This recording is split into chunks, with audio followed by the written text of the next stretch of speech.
sejam muito bem-vindos ao nosso Pod Café com Direito.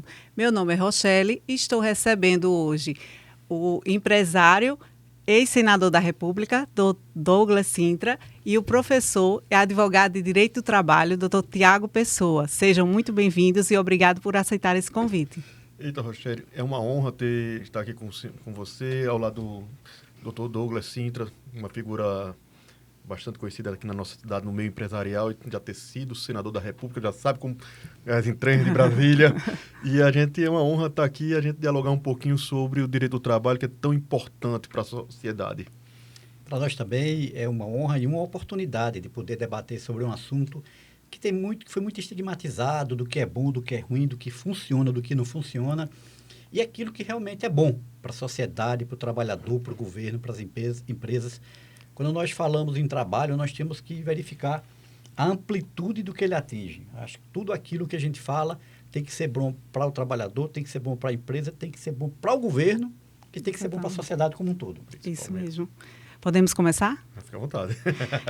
Qual a visão dos senhores sobre a reforma trabalhista e de que maneira ela afeta o empregador e o empregado? Rogério, falar um pouco da reforma, no meu viés, é um pouquinho de alegria, né? Eu tenho algumas críticas à forma da reforma, a reforma principalmente em relação aos empregados. Houve uma precarização, e hoje a gente está vendo essa precarização com a pejotização do direito do empregado, que está, inclusive, para ser com o ministro Gilmar Mendes, que suspendeu lá, pediu vistas, está lá para... E essa precarização, eu acho que é um pouco ruim para o empregado. Também, não sei no viés do empregador. Para o empregador, eu acho que é uma vantagem maior. Mas pelo empregado, a gente tem uma diminuição salarial, uma diminuição dos direitos trabalhistas, porque ele deixa de ser pessoa física, ele deixa de obedecer aqueles requisitos do artigo 3º da CLT e passa a ser uma empresa, entre aspas, sem direito ao FGT, sem direito ao FGT, sem direito ao 13º. Então... inclusive até sem férias. Então, houve uma precarização, mas também houve avanço.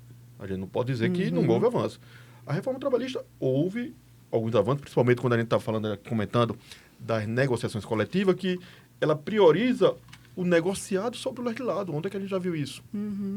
Então, o que a gente decidir é o que vai estar valendo, mesmo que haja, posteriormente, uma lei que diga que seja melhor, mas foi a opção do momento, então tem que ser cumprida. Então não pode pegar uma das partes desprevenida. Então houve também avanço nisso aí.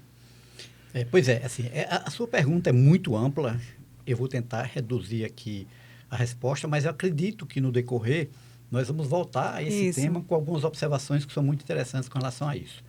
Bom, vamos primeiro entender o seguinte, qualquer reforma, eu acho que ela é muito mais um processo do que um ato único.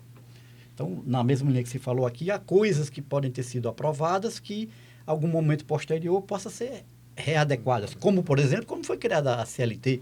Foi criada para um momento completamente diferente do que nós vivemos, não só hoje, mas há muito tempo. Então, essas mudanças, elas são extremamente necessárias. E vamos dizer assim, quais são os principais pontos da reforma trabalhista? O primeiro, que gerou mais embates, na verdade, foi a questão do imposto sindical. Foi esse tema que colocou de um lado um grupo e do outro lado outro. Era o grupo que queria que o imposto sindical continuasse sendo obrigatório, onde todo trabalhador, independente de querer ou não contribuir com o seu sindicato, ele era obrigado a ir lá e contribuir anualmente com um dia de trabalho compulsoriamente nessa contribuição. Isso foi retirado. Tá? Esse era o principal tema que brigava. Por quê? Porque os sindicatos queriam que ele permanecesse, porque isso dá estrutura de poder financeiro aos sindicatos. Bom, esse era o principal tema. Agora, houve outros temas muito interessantes que eu acho que na maior parte, inclusive nessa questão do sindicato, eu acho que não é prejudicial ao trabalhador.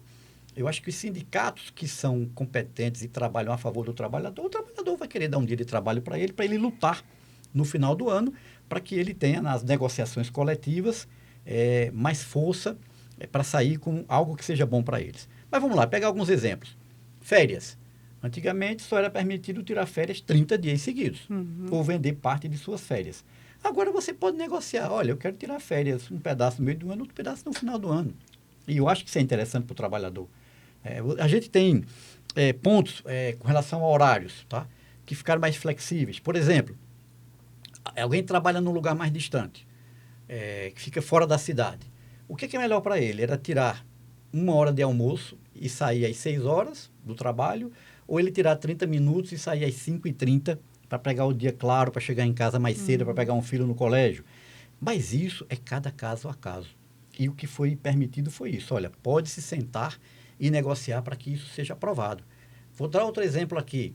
A pessoa que tem um restaurante. Então, imagina, porque a lei dizia que o intervalo mínimo de almoço é 1 hora e máximo 2. E quem tem um restaurante que ele fecha às 15 horas, vamos supor, às 3 horas da tarde, e só reabre às 6. Alguém vai ficar 1 hora sem fazer nada.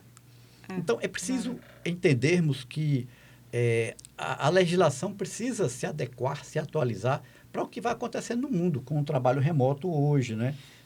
Inclusive, com a concorrência internacional. Quer dizer, antigamente, você queria produzir um produto, tá bom, eu tinha que comprar aqui no Brasil e fazer aqui. Hoje, o que é que define se o produto ele é produzido no Brasil, na China, nos Estados Unidos ou na Alemanha?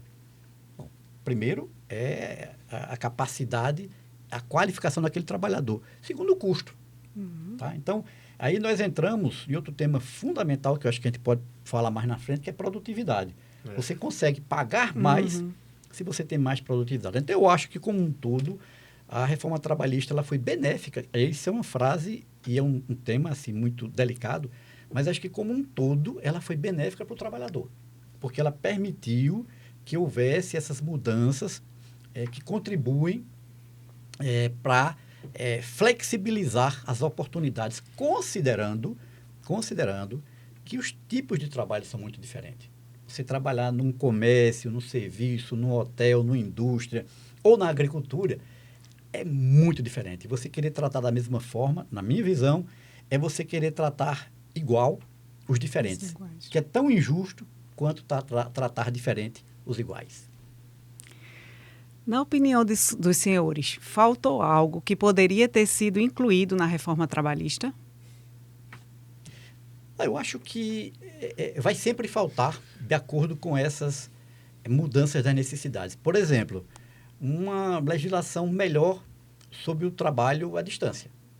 Eu acho que nós temos que ter regras, eu não vou dizer mais claras, eu vou dizer regras mais amplas para que se permita com que isso aconteça. E isso tem a ver um pouco também com um tema que o professor falou, que é muito relevante, que é a pejotização. Tá? Então, na hora que você não tem regras muito claras, se permite que pessoas usem artifícios, que é o que acontece muito, o professor concorda aqui, usem artifícios da lei para pagar menos impostos, para pagar menores salários. Mas, em si,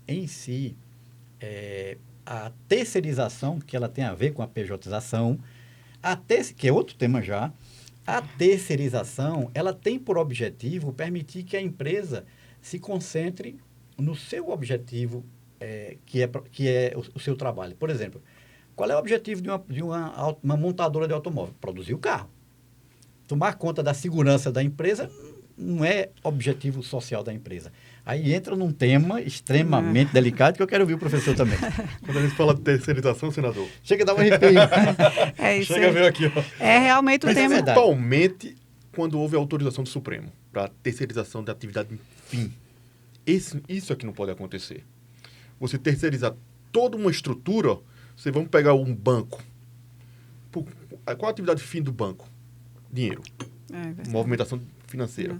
Então, como é que eu vou pegar um caixa, um gerente e vou terceirizar isso aí para uma outra pessoa?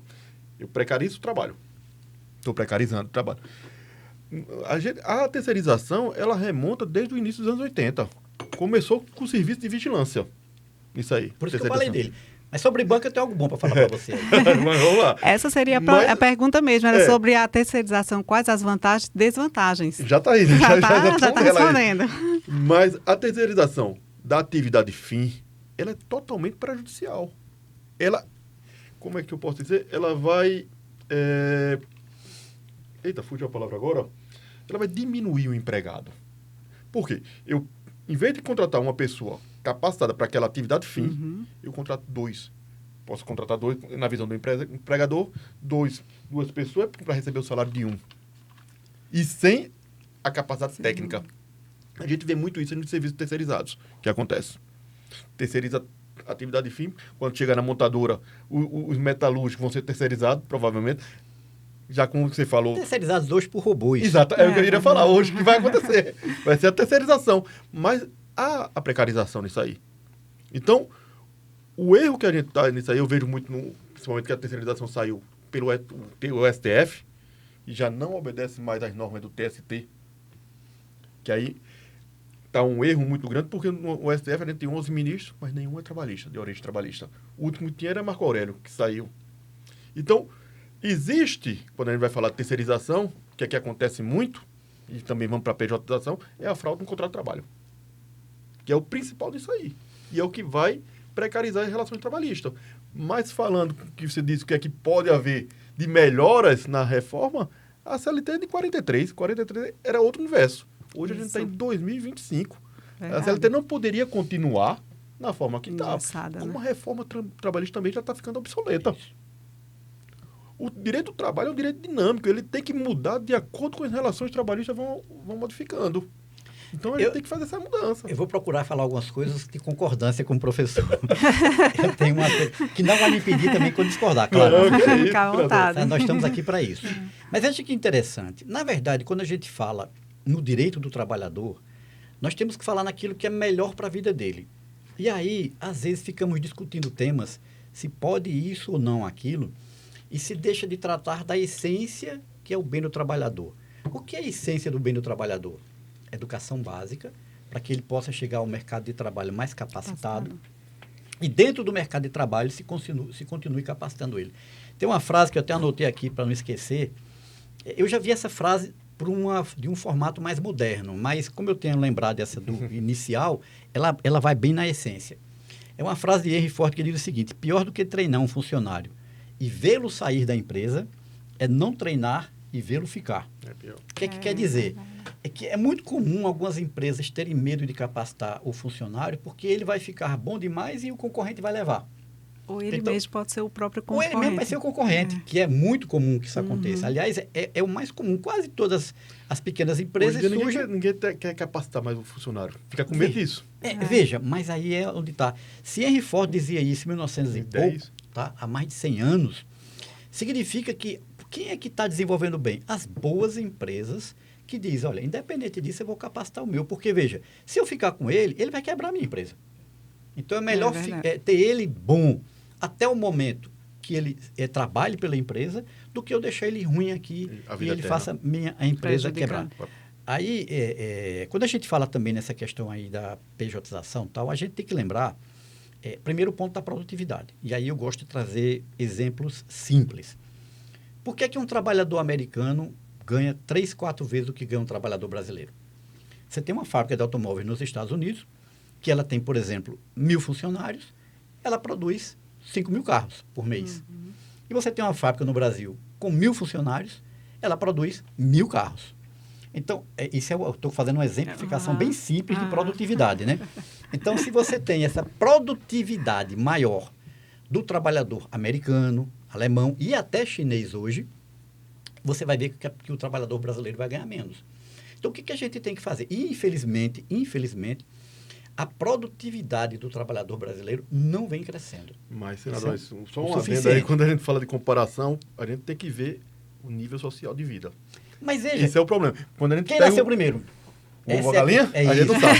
Mas veja só, quando a gente pega a situação do trabalhador americano, que ele sabe que o filho dele o ônibus escolar vai passar na casa dele 7 horas, a alimentação na escola. Estamos na concordância. Então, porque eu falei isso primeiro que você. A educação é a essência. Veja, quem é que iguala o filho de um juiz, para falar de um tema bem conhecido, com o filho de uma pessoa que tem o mais simples do serviço numa empresa, sei lá, de serviços gerais?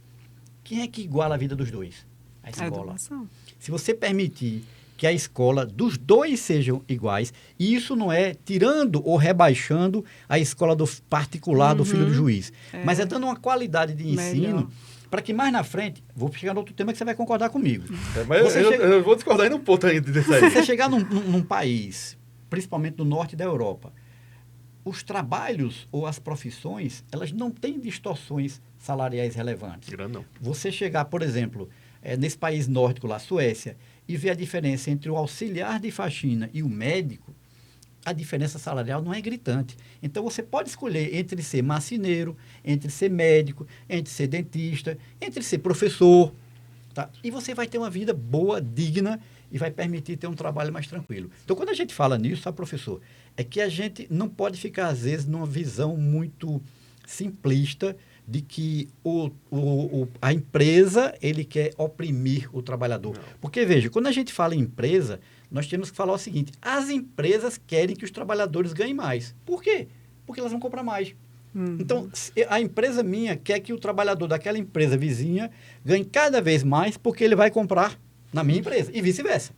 A circulação tem que ter. É lógico. Tem que haver circulação. É isso que gera renda, dinheiro e crescimento. Entendeu? Mas também aí tem que ter proposta de governo. Por quê? Aí voltamos para o americano, sistema americano. Um empregado metalúrgico que vai para a fábrica, ele acorda às 5 horas da manhã e pega 3, 4, 5 ônibus.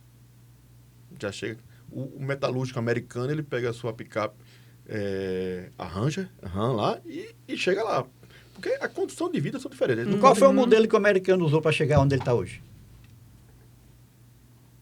Sistema europeu, Fordismo. Não, Fordismo é americano. Foi o modelo que elas digam, o modelo de trabalho, de liberdade, de permitir que as empresas negociassem livremente, de dizer que, veja, tem pontos que eu não sou a favor não, mas, por exemplo, o trabalhador americano, veja, o trabalhador americano na lei não é obrigado nem a ter férias. Não tem férias para eles. Não tem férias, mas 90 ou 95, 99 do trabalhador americano por cento, tem férias ou não tem férias? Tem. 10, 15 dias de férias.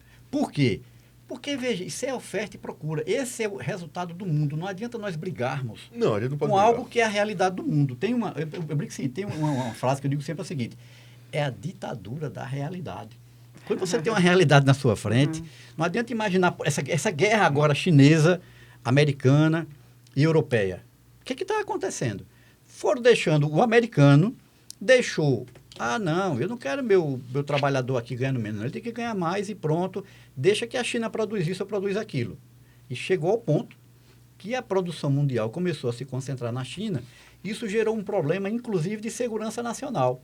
Antigamente, os países, o professor sabe disso, eles tinham uma preocupação muito grande com a segurança alimentar.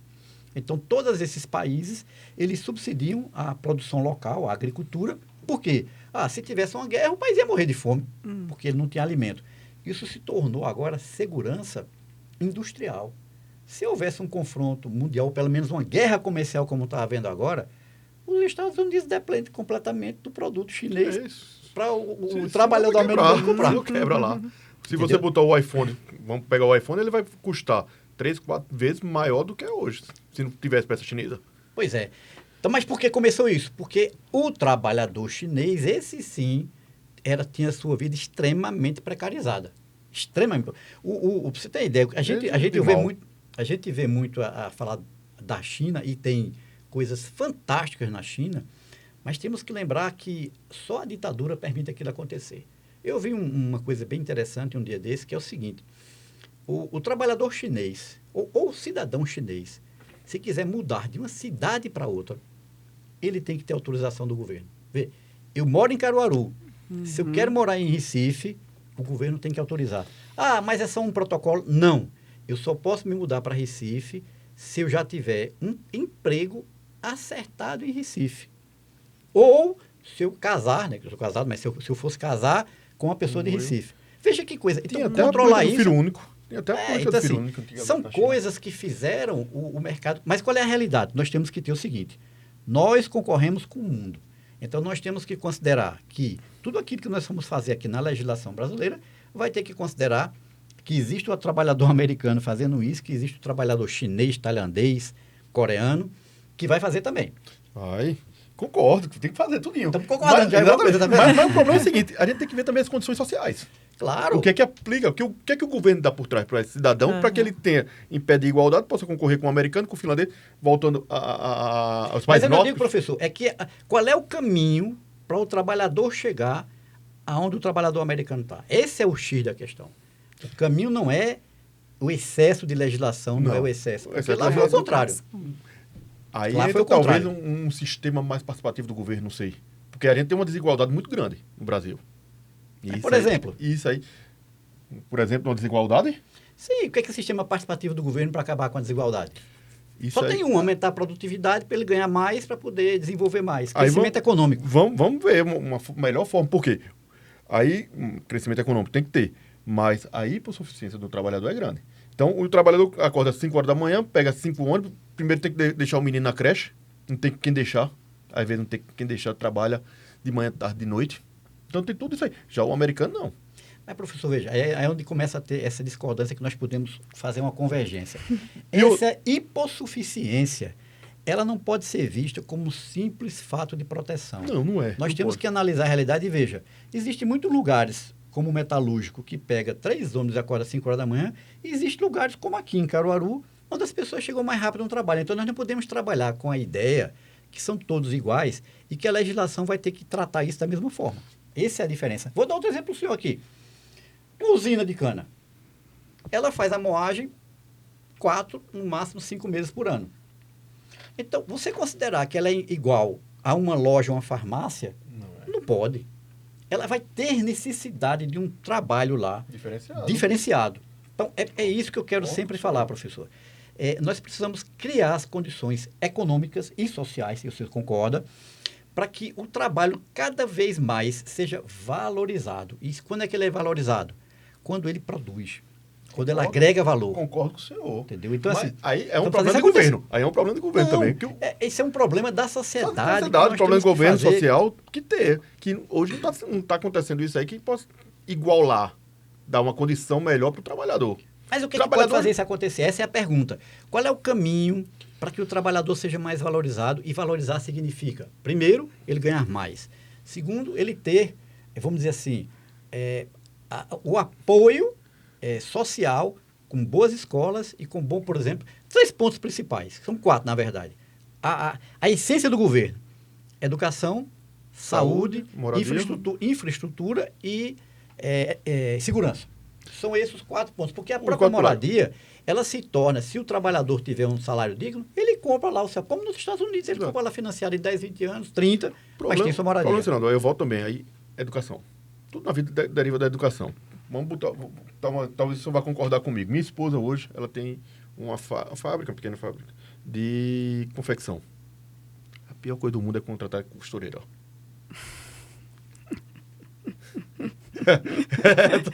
Tá vendo aí? Por quê? Aí é onde entra na educação também um erro do governo, ou não sei se é um erro do governo. O governo quer ajudar os meninos a favorecer ter um Bolsa Família. Às vezes, aí, na educação, o que é que diz? Se você tem uma melhor condição, vá trabalhar e tira o Bolsa Família. Concorda ou não? E hoje eles não querem deixar. Plenamente, já estamos chegando nas convergências. Então, né? então Eu falei já que ia tem. acontecer. É tá educação, vendo? é educação. Tudo é na educação. Vamos voltar agora para a Finlândia. Um dos países mais felizes do mundo. Como o senador disse. O marceneiro e o médico se igualam. Por quê? Aí a gente entra no problema tributário. Se você ganhar muito, o imposto vai ser grande. Então, às vezes o médico também não quer ganhar muito lá para não pagar tanto imposto. Não é isso. Não sabe o que é, professor? É que a valorização do trabalho lá, ela é tão idêntica que as pessoas seguem, vamos dizer assim, a sua qualificação e aquilo que ele se sente mais preparado. Se eu gosto de marcenaria, se eu gosto de trabalhar artesanalmente, por exemplo, eu vou exercer aquilo com toda felicidade. Se eu gosto de ensinar, o que nós temos hoje no Brasil? As pessoas deixam de seguir algumas profissões porque elas são mais ou menos rentáveis, né? Hoje é Então, medicina. O que aconteceu? Medicina era a profissão mais rentável, teoricamente, do país, né? Vai deixar de Hoje ser daqui a um tá tempo. caindo, tá caindo. Porque Vai virar igual advogado. O excesso de médicos, muitas vezes formados por faculdade, eu posso falar isso aqui dentro, porque eu conheço o perfil dessa instituição, por muitas instituições que estão preocupadas só em receber o dinheiro. Mas veja como é interessante. Um grande programa de educação do Brasil tornou-se um problema, que foi o programa de se criar mais oportunidades de ensino superior. Quando nós precisamos era de qualificar as pessoas independente de ter curso superior ou não. Então, você formou um bando, desculpa a palavra, mas assim, de advogados, não de advogados, um bando de pessoas com um diploma universitário em Direito, que a maior parte nem conseguiu fazer Não passa nem na OAB. na OAB. Então, você tem bacharéis que poderiam estar trabalhando em outro serviço e ganhando bem, mas não aceita nem trabalhar em outro serviço porque ele é bacharel em Direito. Tá? E eu Tá no vi limbo. casos de pais que se esforçaram para formar seu filho. Hoje o filho está dentro de casa, não aceita trabalhar porque não quer outro emprego, porque ele é bacharel em Direito, mas não é advogado e não consegue ter a qualificação suficiente para trabalhar. Veja como é complexo. É a sabe, famosa professor? geração neném, né? Então é complexo. Eu acho que a gente tem que dar exatamente esse foco nas concordâncias, mas o que é mais interessante é qual é o caminho para chegarmos à valorização do trabalhador. Eu sei que começa pela educação, Tudo mas pela quando a educação. gente chega na legislação, nós temos que tirar um pouco essa visão de hipossuficiência do trabalhador, porque eu acho que às vezes quando a gente exagera nisso, é imaginar que ele não tem capacidade suficiente de cuidar de sua vida. E ele tem, principalmente se nós valorizarmos os sindicatos da forma correta, que é representar bem o trabalhador para trazer soluções. A reforma até trouxe o trabalhador hipersuficiente. Que aí ele já está numa situação melhor. Tá? Aquele trabalhador formado, terceiro grau, e recebe uma renda salarial, então é o hipersuficiente. Aí volta ao sindicato também. A gente tem um problema muito sério de sindicato. Que o pessoal desvirtua a função do sindicato. O Brasil hoje tem mais sindicato do que plantação de melancia. Então, é complicado. Então, Por quê, professor? Porque era obrigatório ter... Toda categoria tem que ter um sindicato. Ele é obrigatório pagar o sindicato. Compulsoriamente. Então, ele criava compulsoriamente, ele criava um sindicato e no final do mês já tinha um dinheiro garantido na conta, independente de defender ou não os direitos do trabalhador ou as melhores do trabalhador. Houve muito desvirtuamento da função sindical. Então, é exatamente isso que acontece e que enfraqueceu também os trabalhadores. O desvirtuamento. Okay? Como é que você vai? Às vezes tem pessoas que se utilizam do sindicato para recursos outros. Que é o que acontece, principalmente quando vão mais para dentro do Estado. Pega aquele sindicato de trabalhadores rurais, que é o que acontece lá. Então, houve esse desvirtuamento. Então, é uma das formas que também precarizou o trabalhador. Sem Não sei se dúvida. você concorda comigo. Concordo plenamente. Concordo. Tanto é que eu comecei falando sobre isso. Essa foi a principal briga na reforma trabalhista. Na verdade, os sindicatos estavam menos preocupados em defender os interesses dos trabalhadores e mais interessados em defender os interesses da instituição sindicato. Eu não vou citar os nomes, até para uma questão de ofensa ou não, delicada, mas você tem esses sindicatos de uma categoria que eu conhecia, não é de Pernambuco, era do Rio de Janeiro, esse exemplo, onde o presidente do sindicato, naquela época, tinha uma verba de representação de R$25 mil. A esposa trabalhava lá, ganhava R$20 mil, e a enteada trabalhava lá e ganhava R$18 mil. Ora, Fora a estabilidade, né? Do emprego que não podia ser demitido. que não ia ser demitido. Então, você vê, a segurança que ele tinha... como era uma contribuição compulsória, ou seja, quantos daqueles, vamos dizer que Da tinha... categoria, né? Daquela categoria. Aquela categoria tinha 100 mil funcionários. Quantos se preocupavam em ir para uma eleição para mudar aquele presidente? Então, ele era quase que um rei ali dentro. Tá? E tanto é que esse exemplo que eu dei, o cara passou 25 anos, ou foi 27, como presidente do sindicato, tendo uma remuneração de diretor de empresa, empregando toda a sua família e usando... Veja outra coisa interessante, professor. E por isso que, na época, a principal briga política foi a contribuição Sindical compulsória. O sindicato tinha milhões em caixa para usar da forma que quisesse, inclusive para apoiar políticos, ou apoiar ele mesmo para se eleger. Porque Então, não tem uma fiscalização. Mas não tem, quer dizer... Não existe fiscalização. É proibido fiscalizar o sindicato. Isso, professor, que eu estou falando, era dos dois lados, porque a contribuição sindical também era obrigatória patronal. Tem. Então, na época, e do lado patronal é mais fácil, porque existem poucas, entre aspas, poucas a nível, vamos dizer assim, lá em cima. Só existem as principais, que é a Confederação Nacional da Indústria, da Agricultura e do Comércio, são as três principais que existem. Mas, veja, tinha dessas confederações com bilhões em caixa. Ultrapassa a lógica da instituição. Não é lógica da instituição ter esse valor todo em caixa. Tá? E veja, eu estou falando que a maior parte das que eu conheci, dessas instituições, elas tinham um trabalho de representatividade muito importante. Mas não podemos confundir essa importância da representatividade com a questão de ter acúmulo financeiro para se usar esse dinheiro da forma que quiser. É onde entra o desvirtuamento da função sindical. E aí enfraquece o trabalhador. Por quê? Se é um desvirtuamento da função sindical, como é que ele vai negociar com a classe patronal? Para mim, tanto faz. Porque no final do mês eu chego a R$25.000 na conta. Então, para ele, tanto faz quanto tanto fez. E o trabalhador que está na base é ali que vai sofrer os problemas daquela péssima negociação. E com isso também, ele não permitiria que houvesse muita democracia interna no sindicato, senão derrubava ele. Chegava alguém novato e tirava ele, né? Estamos concordando, sabe, professor? Eu só acho que... alguns pontos. Eu acho só o seguinte, sabe, que essa questão do trabalhador, ela precisa ser vista de forma mais pragmática do que ideológica. Nós precisamos entender o trabalhador como uma pessoa, como um ser humano, com capacidades, com interesse, inclusive, de progredir, seja naquela função, naquela empresa, seja de formar também sua empresa. Nós sabemos que o Brasil... Por que o Brasil, as pessoas querem ser mais empreendedoras do que em outros países do mundo? Principalmente, por exemplo, do que numa Finlândia. Porque na Finlândia, para ele viver bem, não precisa ser empresário. Não precisa não. E aqui se tem a imagem no Brasil que para viver bem tem que ser empresário. Tá? Eu acho que, veja, como o senhor disse, isso é uma questão da essência da sociedade, do núcleo, que só vai ser mudada quando nós tivermos uma educação de base ampla, para que todas as pessoas tenham a mesma oportunidade. O que é que faz essa igualdade? A oferta de possibilidade a todos. Exato. Você vai oferecer a todas essas crianças essa mesma oportunidade. Aquelas que aproveitarem melhor, elas vão crescer mais. Aí é onde entra a sua individualidade de querer procurar o melhor para você, ou dizer, não, tá bom, eu vou ficar me acomodar nessa função aqui e vou ficar até o resto da minha vida. E tem mais pontos importantes que tem a ver com o trabalhador. Podemos tocar mais na frente. Dentro desse respeito, temos que falar em aposentadoria, temos que falar, tá bom, eu vou trabalhar 30 anos, e quando chegar mais na frente, depois de 30 anos... Como é que vai ficar?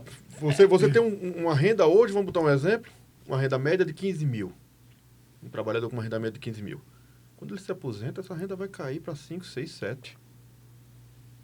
Ele, dependendo da situação, ele não paga nem o plano de saúde dele, da mulher. E aí, como é que ele vai viver? Então, quem ganha 2, 3? Não tem. É isso que eu estou dizendo. Eu já botei num valor alto. A gente tem um problema muito sério. Aí vem um déficit da Previdência. A gente vê agora que o problema que está no INSS agora. Então, isso aí já vem, o buraco é mais embaixo. E por isso que eu vou ligando, sabe, professor, que existe um tema hoje que é bem interessante, que é um estudo chamado nexialismo. Exatamente fala do nexo entre todas as coisas. É muito interessante, quer dizer, não existe previdência sem falar em trabalho, sem falar em governo, sem falar em saúde, sem falar em educação. É tudo interligado. E aí, veja, o senhor falou uma coisa muito interessante aí com relação ao Bolsa Família, né? O senhor falou que, e é verdade... E acomoda, hoje acomoda muito. Propriedade rural e é difícil arrumar um trabalhador hoje porque se ele for trabalhar com você, ele não pode receber Bolsa Família. Veja, a gente vai tocar nesse assunto também. Veja que absurdo. Aí veja como é séria a consequência. A pessoa recebe o Bolsa Família, é estimulada a não trabalhar, é estimulada a não estudar e ainda cria um problema sério de previdência porque ele não está contribuindo para a previdência. E depois lá na frente vai pegar um loas. Vai pegar a loas, vai se aposentar sem nunca ter contribuído. Vai pegar um benefício. Infelizmente, os sindicatos e os próprios trabalhadores não veem esse tema como sendo um problema deles, e sim vendo como um problema do governo. E aí é onde está a história. O povo esquece que o governo somos nós. Os governantes é que estão lá. Mas o governo somos nós. O país somos nós. Tá? Então, tem alguém lá que muda a cada 4 anos, Estado, município e país, mas eles estão apenas nos representando. Quando nós criamos um problema como agora, um problema fiscal, de déficit fiscal, nós estamos criando um problema para agora não. E o problema não vai agora, o problema vai daqui a 10 anos. Daqui a 10 anos. Então, essa questão da Previdência, né, é um alerta muito sério. Então, um Bolsa Família, que é fundamental que ele exista como forma de manter a dignidade das pessoas que têm menos condição de vida, eu sempre tenho que registrar isso, porque algumas pessoas podem interpretar, fulano é contra. Não, completamente, eu sou completamente a favor. É necessário. Agora, é preciso ter critérios e se permitir. Agora, por exemplo, professor, está se trabalhando, veja que interessante, está se trabalhando lá na Câmara dos Deputados um projeto de lei, e eu falei agora há pouco em usina, e me lembrei, para que os trabalhadores que trabalham em usina, eles possam não perder o benefício do Bolsa Família quando eles estão na época de safra. Porque o que acontece? Não, eu posso trabalhar 4 meses aqui e ganhar muito bem, porque é por produção, na usina, ele ganha por produção. Só que se ele for passar aqueles 4 meses ganhando bem, quando ele sai da usina, não tem mais direito ao Bolsa Família, porque ele passou 4 meses. Ele tem que ter um período para poder voltar a ter Bolsa Família de novo, que é chegar ao trabalho da usina de novo. Ou seja, nós temos que ter, lembrar o que você falou, a dinâmica do mercado de trabalho é muito grande e nós temos que criar ações e regras que possam permitir essa flexibilidade. Tem que ter, não, tem que ser flexível. Você não pode pegar o mesmo exemplo para todos. Vamos botar. Agora tem que ter educação.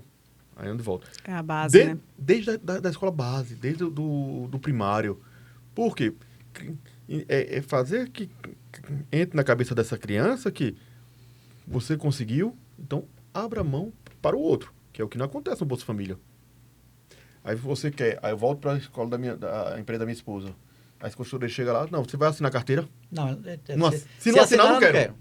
E aí, na zona rural é toda assim. Aí o que a gente tem? Aí tem um risco, a gente precisa produzir, a empresa precisa produzir. Aí contrata, depois bota na justiça. E bota na justiça. Então a gente tem esse risco. Já está concordando comigo, tá vendo? Alguma coisa. Com relação a esse tema, vocês acreditam que a Justiça do Trabalho resolve de forma equitativa e justa as lides trabalhistas? Hoje, eu acredito que sim. Antigamente, não. Pronto, a reforma trabalhista é um ponto também favorável nisso aí.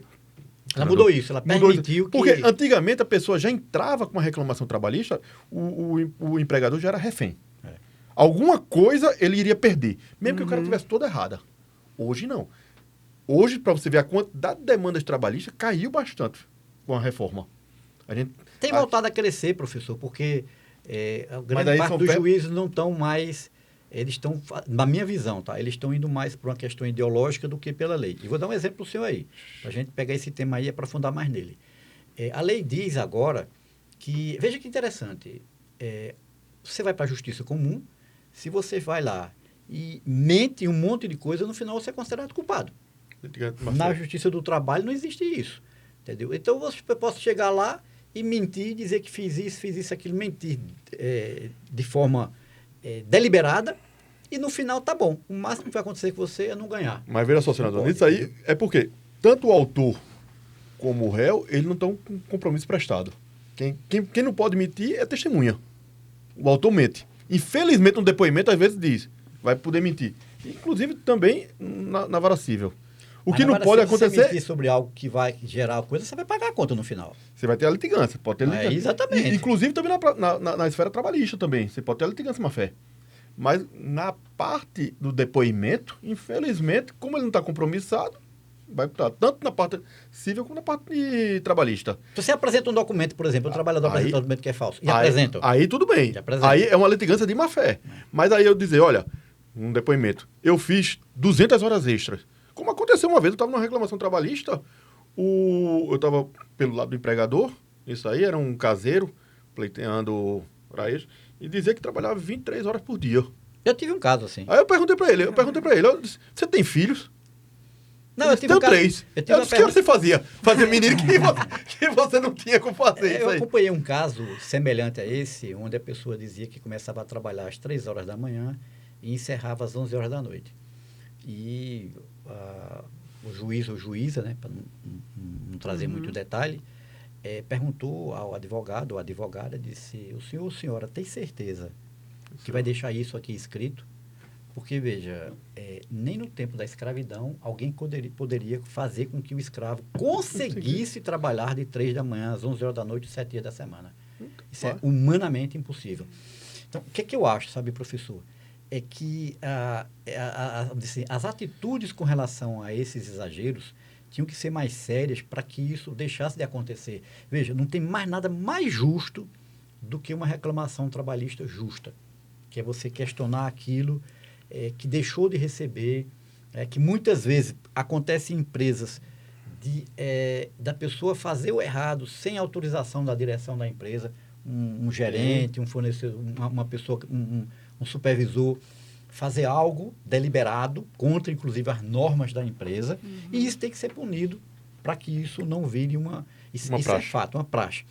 Mas nós precisamos avançar também nessa questão da própria justiça trabalhista, porque terminou se criando uma estrutura que aí, veja, eu vou falar isso com muito cuidado, vou deixar aqui, falar isso antes e pedir para que não se coloque, às vezes você fala uma frase que é colocada fora de um contexto.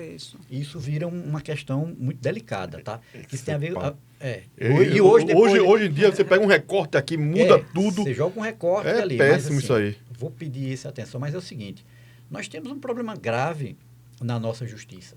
Primeiro dizer o seguinte, eu sou um grande defensor das carreiras jurídicas para que as pessoas, quem é juiz, quem é promotor, eles possam ter uma vida que diga o seguinte, eu não vou me preocupar o resto da vida. Eu passei num concurso de juiz para que eu seja isento e para que eu possa julgar de forma correta. É pesado. O ônus de julgar é muito pesado. Então, assim, eu preciso ter o restante de minha vida tranquilo. Esse é o primeiro ponto, tá? Mas, o que aconteceu com o nosso país? Nós hoje temos uma justiça, esse é um tema delicado, 10 vezes mais cara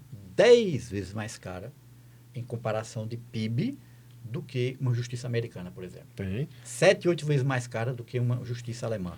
E qual é o problema disso? Deixa eu só fazer um adendo. Pode fazer. Não sei se você ouviu a notícia de hoje. A Alep aprovou o auxílio creche para juiz e desembargador de R$300 para quem tem filho, quem não tem filho? R$600. Como é que você vai ter? Então, a justiça hoje é muito cara. A justiça hoje no Brasil. E o pior é o seguinte, são penduricalhos. Vão se criando normas para isso acontecer. Então, assim, nós precisamos... veja, é interessante essa parte. Esse é o meu medo. De uma reforma do judiciário. Para que o judiciário possa ter... E nós, independente de lados políticos, o que é que virou o nosso Tribunal Superior? Virou um tribunal ideológico. Com lados, com preferências expressas. Isso não pode acontecer. Tá? Nós temos que ter tribunais que partam da premissa da isenção. Tá? E aí, para chegar na própria Justiça do Trabalho, o que aconteceu com a Justiça do Trabalho? Ela terminou sendo uma justiça extremamente cara também. Há contas, professor, que a Justiça do Trabalho custa mais ao país do que todas as causas trabalhistas que ele julga. Veja que absurdo. Vou repetir isso aqui, que é muito sério isso. A conta lá, não sei se é 47 ou 50 bilhões de reais que custa por ano a justiça trabalhista no Brasil. E o que ela gera de benefício para o trabalhador, ou seja, as causas que foram ganhas pelos trabalhadores são menores do que isso. Hoje em dia está muito menor, porque é o seguinte, hoje em dia caiu bastante, hoje em dia, aí volta o caso da litigância má-fé, porque com a reforma trabalhista, caso haja uma litigância, um empregado, mesmo sendo possuidor do benefício da justiça gratuita, ele vai ter que arcar com o pagamento das multas da litigância má-fé. Então caiu muito. Hoje, eu digo a você que 90% das reclamações trabalhistas que consta no nosso ordenamento de trabalho é verba salarial, é verba rescisória. Então 90% das reclamações trabalhistas são simplesmente verba rescisória. Então, a reforma trabalhista hoje deu essa diminuição. Que, teoricamente é justa, a maior parte é porque o que acontece? Eu vou dizer também agora, eu advogo para algumas empresas, e o que acontece? Aí a gente volta para manter aquele empregado ruim. Tá, deixa eu te contar uma coisa antes aqui, para você dar a sua coisa aqui, interessante. Eu recebia, 20 anos atrás, uma pessoa que era empresário, e ele disse, rapaz, você paga todo mundo na hora que demite? Eu disse, claro que eu pago. Ele disse, não, eu deixo ele para a justiça porque ele já reclama, e eu já pago tudo e ele não pode reclamar mais. Veja que absurdo. Veja, eu estou defendendo isso, eu estou reiterando o absurdo que é esse tipo de política de uma empresa fazer isso. Mas por que ele fazia isso? Para se preservar. Tem porque isso daqui está sendo a verba, ele não vai poder reclamar mais daquilo ali. Vai reclamar daquilo ali. Então, o que acontece muito isso aí hoje? Que absurdo. Tem empresas hoje, viu, senador, que tá lá com o funcionário lá ruim, ou então tá ruim das pernas financeiramente, mas precisa demitir, demito, não tem direito, não tem dinheiro para pagar o empregado. Vai para reclamação. Aí entra com a reclamação, vamos citar os tempos lá. Ela parcela em 12 vezes? Parcela em 10 vezes, lá o valor é pronto. Para ela é muito mais vantagem. Acontece muito isso aí. Então, hoje, 90% é verba rescisória. São valores módicos. E justos, né? E muito Porque justos. é o que o trabalhador trabalhou para receber. E aí a gente fica... Por isso, professor, porque eu falei com muito cuidado dessa questão. Porque, por exemplo, você é contra a justiça do trabalho? Não, absolutamente. Eu sou favorável dela. Veja, eu sou favorável que haja justiça. Se o nome é Justiça do Trabalho, Justiça Federal, isso é detalhe. Tá? Isso é detalhe. A meu ver, chegará um ponto que haverá uma justiça só, para poder facilitar. Não sei, não quero entrar nesse tema agora.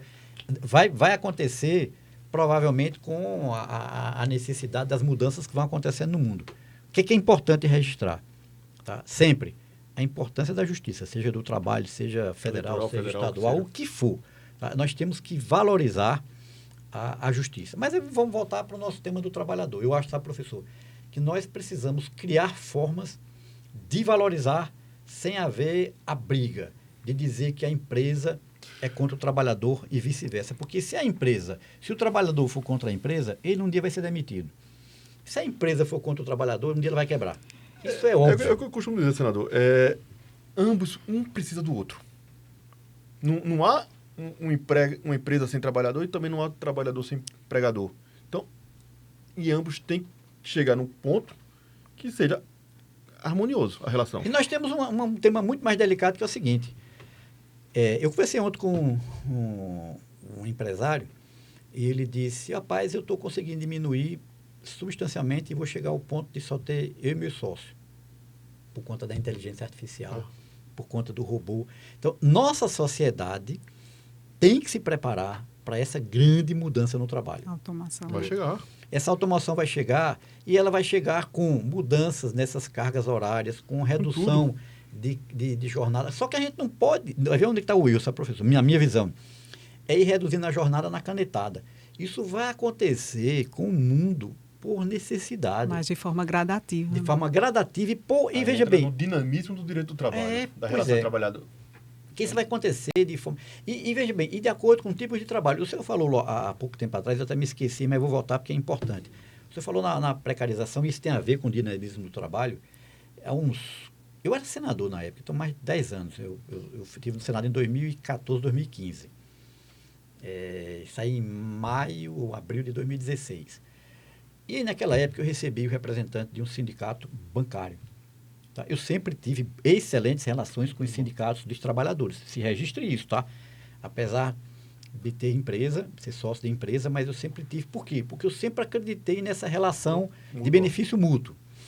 E aí eu recebi o presidente de um sindicato dos bancários. Em 2015 isso, tá? E eu disse, olha, rapaz, não, porque nós temos que brigar por isso, por aquilo, por obrigação, e um caixa de um banco não pode receber menos do que tanto, e não sei o quê. Eu disse, deixa eu te lembrar uma coisa. Talvez o professor vai lembrar, que talvez já tenha uns 30 e poucos anos. 22. Rochelle provavelmente não vai lembrar, porque é bem mais nova do que isso. Mas é o seguinte, eu acho que talvez ele lembre. Há 20 anos, 15 anos, quando tinha uma greve dos bancários, o país parava. Você lembra disso? Tinha uma greve dos bancários, o país parava. Aí o cara chegou lá, sentou e disse, olha, deixa eu te falar uma coisa aqui. Não, porque o servidor bancário é uma classe diferenciada. Eu disse, deixa eu te dizer uma coisa aqui. O que está acontecendo naquela época era muito inicial. Você tinha o caixa do banco, que há 20 anos atrás era uma função, vamos dizer assim, superior. Aí você abriu suas lotéricas. Aí quem era o caixa da lotérica? Salário mínimo. Atendente, né? Aí eu disse a ele, olha, o que está acontecendo e vocês precisam perceber isso. Em 2015, tá? Que você percebeu o seguinte, que o caixa da lotérica faz o mesmo serviço que o caixa do banco. E o caixa bancário. E ele ganha E 4, ele não é 5 bancário. vezes menos do que... Nem é Ele não é bancário. Ele não é bancário. Ele não é E ele bancário. ganha 4, 5 vezes menos do que o caixa do banco. Meu amigo, e não vai funcionar. Alguma coisa vai acontecer, tá? E vai acontecer duas coisas. Ou o caixa do banco vai passar a ganhar menos, que é impossível, porque não vai acontecer isso. Ou você vai tirar todo aquele serviço que era feito pelo caixa do banco e vai para a lotérica. E aconteceu pior ainda, que foi o seguinte, não foi para a lotérica, foi para o celular. Senador, Exatamente. passe ali na frente da Caixa Econômica da Capitão João Velho. Tá vazia. O Santander, vazio. Antigamente, 10 anos atrás. Era filas e filas. Então, diminuiu. Aí você vai para a lotérica e faz tudo que você fazia no banco. No celular mesmo. Hoje, hoje o no próprio celular. celular mesmo você faz. Transação. Então, assim, professor, mais uma vez, tá? Essa questão dos serviços, veja, houve uma precariedade, na visão sindical, vamos dizer assim, houve uma precarização absurda do caixa bancário. Mas, na verdade, houve a ditadura da realidade, da modernidade. Quer dizer, nós precisamos entender não é a precarização do caixa. O caixa é como a gente... Antigamente, o senhor vai lembrar mais do que eu, há 30, 40 anos tinha a função de ascensorista. Hoje não existe mais.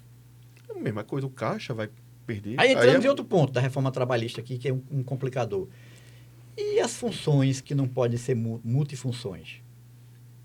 Você chega no lugar... Isso eu tive um debate muito sério disso com o senador Paulo Paim, que era uma figura... é uma figura extremamente correta, tá? Eu fui, inclusive...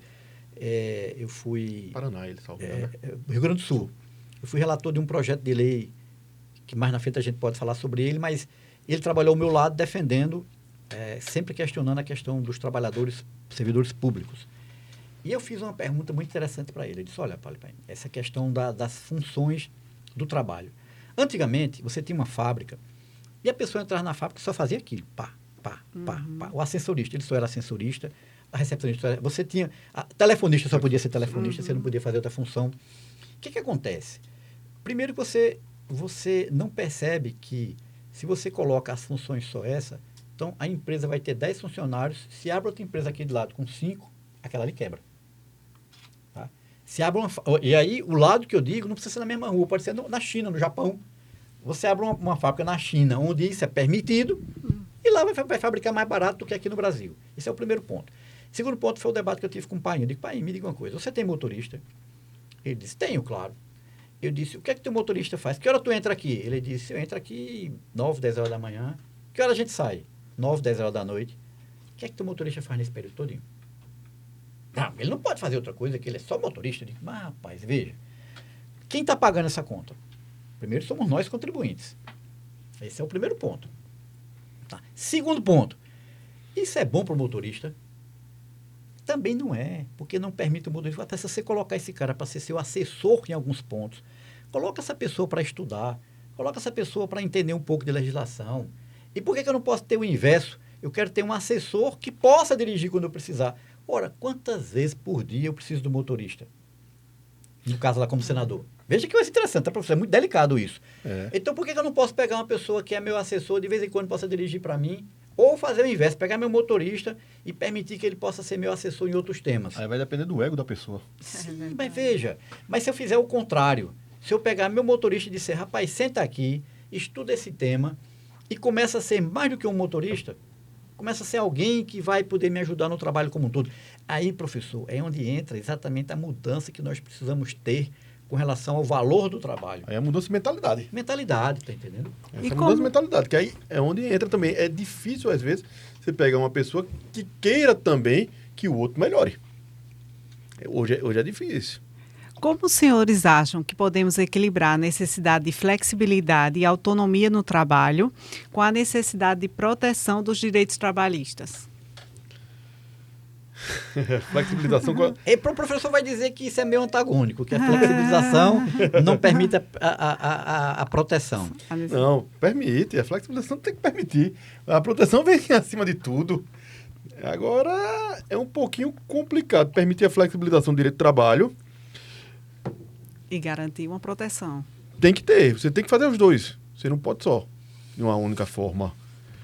Mas, para você flexibilizar as normas trabalhistas, você que vai ter que mudar toda uma estrutura orgânica. Concorda ou não? Eu acho que isso está acontecendo de forma, vamos dizer assim, querendo o governo, querendo nossa legislação ou não. E aí, de novo, eu volto para o exemplo dos Estados Unidos, né? Os Estados Unidos praticamente não tem legislação trabalhista. Ela tem 4 ou 5 regras lá. Se você pode trabalhar por hora ou pode trabalhar por mês. A maior parte trabalha por hora. São horistas. E os horistas, que interessante, né? Que delicado, inclusive. Uhum. O horista, se tiver um feriado, ele não recebe. Porque não trabalhou. Porque não trabalhou. É interessante isso, né? Então, aí você olha assim e diz, poxa, então isso é muito ruim para o trabalhador. Mas me diga uma coisa, o que é que aconteceu com o mundo durante mais de 100 anos? Todo mundo querendo fugir para os Estados Unidos para trabalhar lá. Tem alguma coisa aí está errada. Se é o lugar que tem menos garantias da legislação trabalhista e se é o lugar que, se você abrisse a boca, os brasileiros quase tudinho queriam correr para trabalhar lá. Então, tem alguma coisa errada nisso. O que é que está provando? Está provando que a valorização do trabalho, eu estou falando de valorização, não falando de proteção, tá? Tá certo. A valorização do trabalho, ela se dá pela capacitação, pela dinâmica da economia, pela pujança de um crescimento de PIB. O que é um crescimento de PIB? A gente falou um pouco aí no início sobre a produtividade. O que é um crescimento de PIB? O crescimento de PIB é dizer o seguinte, eu tenho um país, tem 1 milhão de pessoas, se a produção dele crescer 10% e a população crescer 10%, não cresceu nada. Empatou. Agora, se ele tem 1 milhão de pessoas e a produção dele aumentou 20% e o aumento da população foi 10%, todo mundo, na média, está ganhando 10% a mais. Então, é essa produtividade que nós temos que fazer com que o Brasil alcance. Tá? Nós temos que fazer com que o nosso trabalhador consiga produzir mais, porque esse fato, veja, a concorrência ela é global. A concorrência, seja em comprar e vender um produto, seja contratar ou não uma pessoa. Coisa interessante, houve um momento, veja que coisa interessante também, que um dos trabalhos maiores que existiam no mundo em volume de pessoas era call center. A Provider ainda tem. A Provider ainda tem, inclusive, aqui. E registre-se que, como senador, fiz um grande trabalho para se manter em Caruaru, mas não é pertinente falar desse assunto aqui agora. Mas foi e é muito importante para a oportunidade de trabalho em nossa região. Mas, o que aconteceu? Que, com os Estados Unidos, principalmente, você poderia contratar um trabalhador americano e pagar a ele $3.000 por mês ou 4, para ele ficar lá no call center atendendo, ou você poderia contratar um trabalhador indiano, É o que acontece muito lá. que fala inglês, em grande parte lá fala inglês, e pagar, $5. vamos dizer assim, mais $500 a ele. $5 Então, veja, não adianta alguém querer chegar e dizer assim, não, Estados Unidos, uma lei, você vai ter que contratar o trabalhador americano e pagar $5.000 a ele, porque você vai ter quem trabalhe por 10% daquele valor na Índia. Então, é concorrência. Não adianta imaginarmos que eu vou dizer, olha, indústria tal aqui no Brasil. O que está acontecendo, sabe? Essa briga de Trump aí com a China, ela esconde muita coisa que o povo não vê, que é essa questão da desindustrialização. O que está acontecendo com o nosso Brasil hoje? Nós somos grandes exportadores de soja, de milho, de carne. Mas nós não exportamos carro nenhum. Nós não exportamos nada, quase nada de tecnologia. A gente importa. Veja, então, nós queremos viver de soja e milho. O que vai fazer nosso trabalhor da cidade? O Brasil hoje Entendeu? não é mais agrícola, né? Então, assim, não tem, essa produção de soja e milho ela é extremamente centralizada em máquinas. Você não tem mais ninguém hoje. E, inclusive, vai ser mais ainda. Você hoje tem plantadeiras de soja, de milho, que são automatizadas. Você tem, por exemplo, a revolução que vai acontecer no Brasil na agricultura é impressionante. Você tem hoje o drone, já tá, né, que faz um trabalho que 10 trabalhadores rurais faz. Hoje o Brasil tem uma das agriculturas mais modernas do mundo. Pois é. E para onde vai esse trabalhador? Então, veja, é por isso que nós precisamos criar outras alternativas. E é por isso que os Estados Unidos, a meu ver, de forma exagerada por Trump, mas não estou aqui para julgar Trump, nem certo, nem errado, só estou julgando, alertando o fato... Ele está fazendo uma barreira protecionista. Uma barreira para que exista a indústria americana. Nós temos que ter indústria brasileira, entendeu? Temos. Mas o que ele está fazendo é o que vai acontecer aconteceu em 29. Aquele protecionismo todo quebrou. E você sabe que em 29 aconteceu isso, mas o comércio mundial deu uma queda gigantesca. Mas quem foi no final o grande beneficiado? Os Estados Unidos... Foi. Foi. Quebrou, mas depois... Porque logo depois ele pegou aquele intervalo entre guerras. Pois é. Quando houve 29, que teve a quebra da Bolsa, né?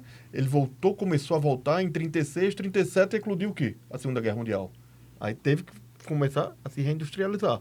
E ali, a Europa toda em guerra, destruída, só sobrou ele. É muito interessante, sabe, professor? Acho que termina voltando para a questão do... Tem a ver, da proteção. Rochelle, com a proteção do trabalhador e com coisa...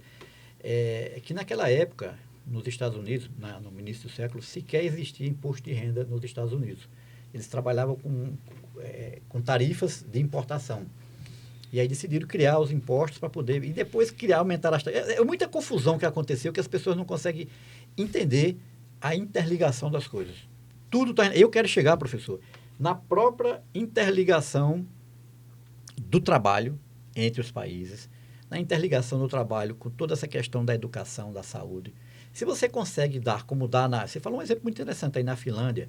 Ora, se eu tenho saúde, com certeza. Se eu tenho educação, com certeza. Se eu tenho segurança, com certeza, infraestrutura, com certeza, eu vou me preocupar se eu vou me formar nisso ou naquilo. Eu vou fazer o que eu quero. Por isso que a Finlândia é o país mais feliz do mundo. Eles não trabalham, eles não precisam se matar de trabalhar. Trabalha lá só para ter o que precisa. Em fevereiro deste ano, um vídeo sobre uma demissão viralizou. Um vídeo sobre o quê? Sobre demissão, viralizou.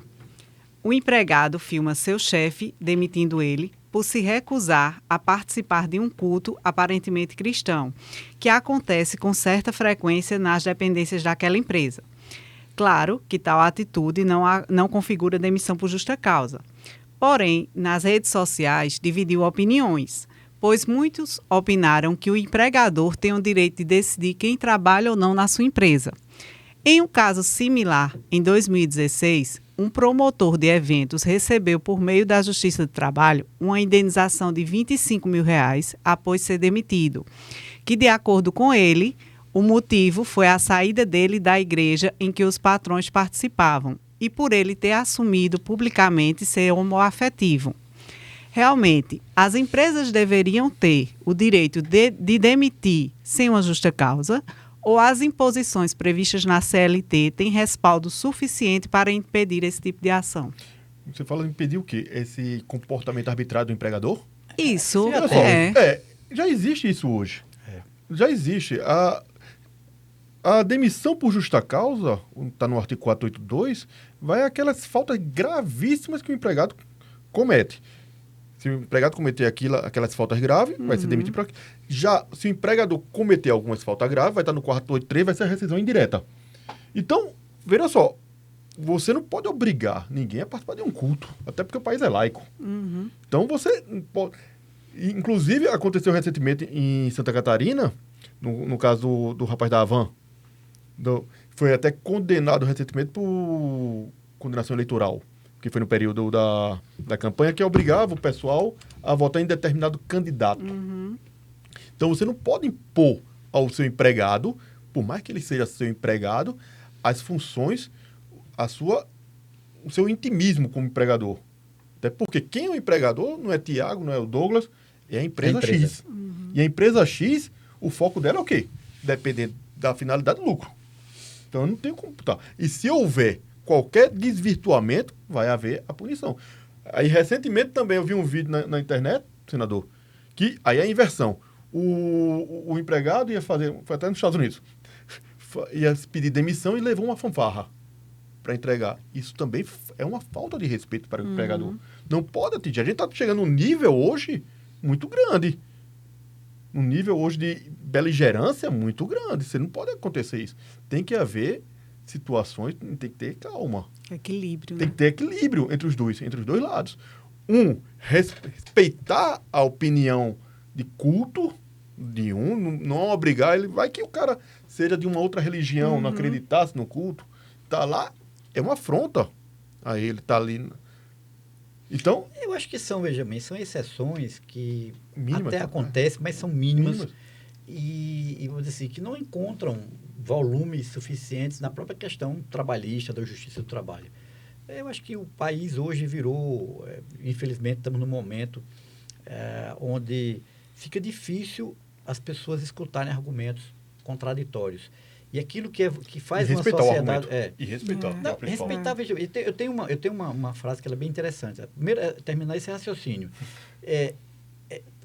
Quando você não aceita ouvir o contraditório, você não consegue evoluir. Porque a razão pode estar no outro. Então, assim, eu entro em qualquer debate, eu tenho que entrar em qualquer debate, digo eu como qualquer pessoa, com a seguinte visão. Ou eu vou ser convencido, ou eu vou convencer. Eu não posso entrar num debate que eu tenho que convencer. Não existe não isso. Pode existir isso, tá? Porque se os argumentos do outro forem interessantes, ele vai me convencer. Qual é o problema hoje da sociedade? Não só no Brasil, é mais no Brasil até, mas no mundo como um todo. É que as pessoas não querem ouvir o contraditório, não querem ouvir o que o outro lado tem a dizer.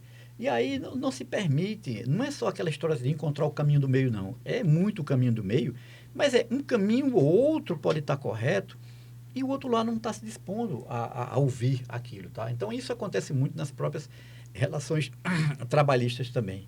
Eu respeito as empresas, os empresários que querem fazer, por exemplo, o culto dentro de sua empresa. É um direito dele de fazer o culto, mas é um direito também do trabalhador participar ou não. Veja só, recentemente não. Aqui e eu faço, veja bem, toda inauguração de loja nossa, vai um padre, vai um pastor, vai uma pessoa para abençoar. Veja, isso é bom, isso é interessante, isso é respeitoso. O que não é respeitoso é obrigar a pessoa a acreditar naquilo. Olha, veja só, aqui em Caruaru... Nem a própria religião manda isso acontecer. Tá? Aqui no Brasil, existem algumas empresas que, o que é que eles fazem? Que trabalham com muitas vendas, que fazem aquelas reuniões. E aí, se você não bate a venda, aí o gestor vai colocar você para fazer aquela dancinha da garrafa, aquelas situações vexatórias ao empregado. Se acontece isso, a empresa é punida, não é o gestor. Porque o gestor, ele está na pessoa da empresa. Então, o empregado, quando ele sai da empresa, reclamação trabalhista, vai estar lá a indenização por dano moral, pelo fato constrangedor que aconteceu. Então, constrange ele também a passar no culto. Então, existem as penalidades. Então, as empresas, como empregado, têm que trabalhar de acordo com a lei. Não pode passar sobre isso aí. Na opinião dos senhores, o Estado deveria focar mais em influenciar o empreendedorismo e a autonomia do trabalhador ou capacitação técnica e manutenção da CLT?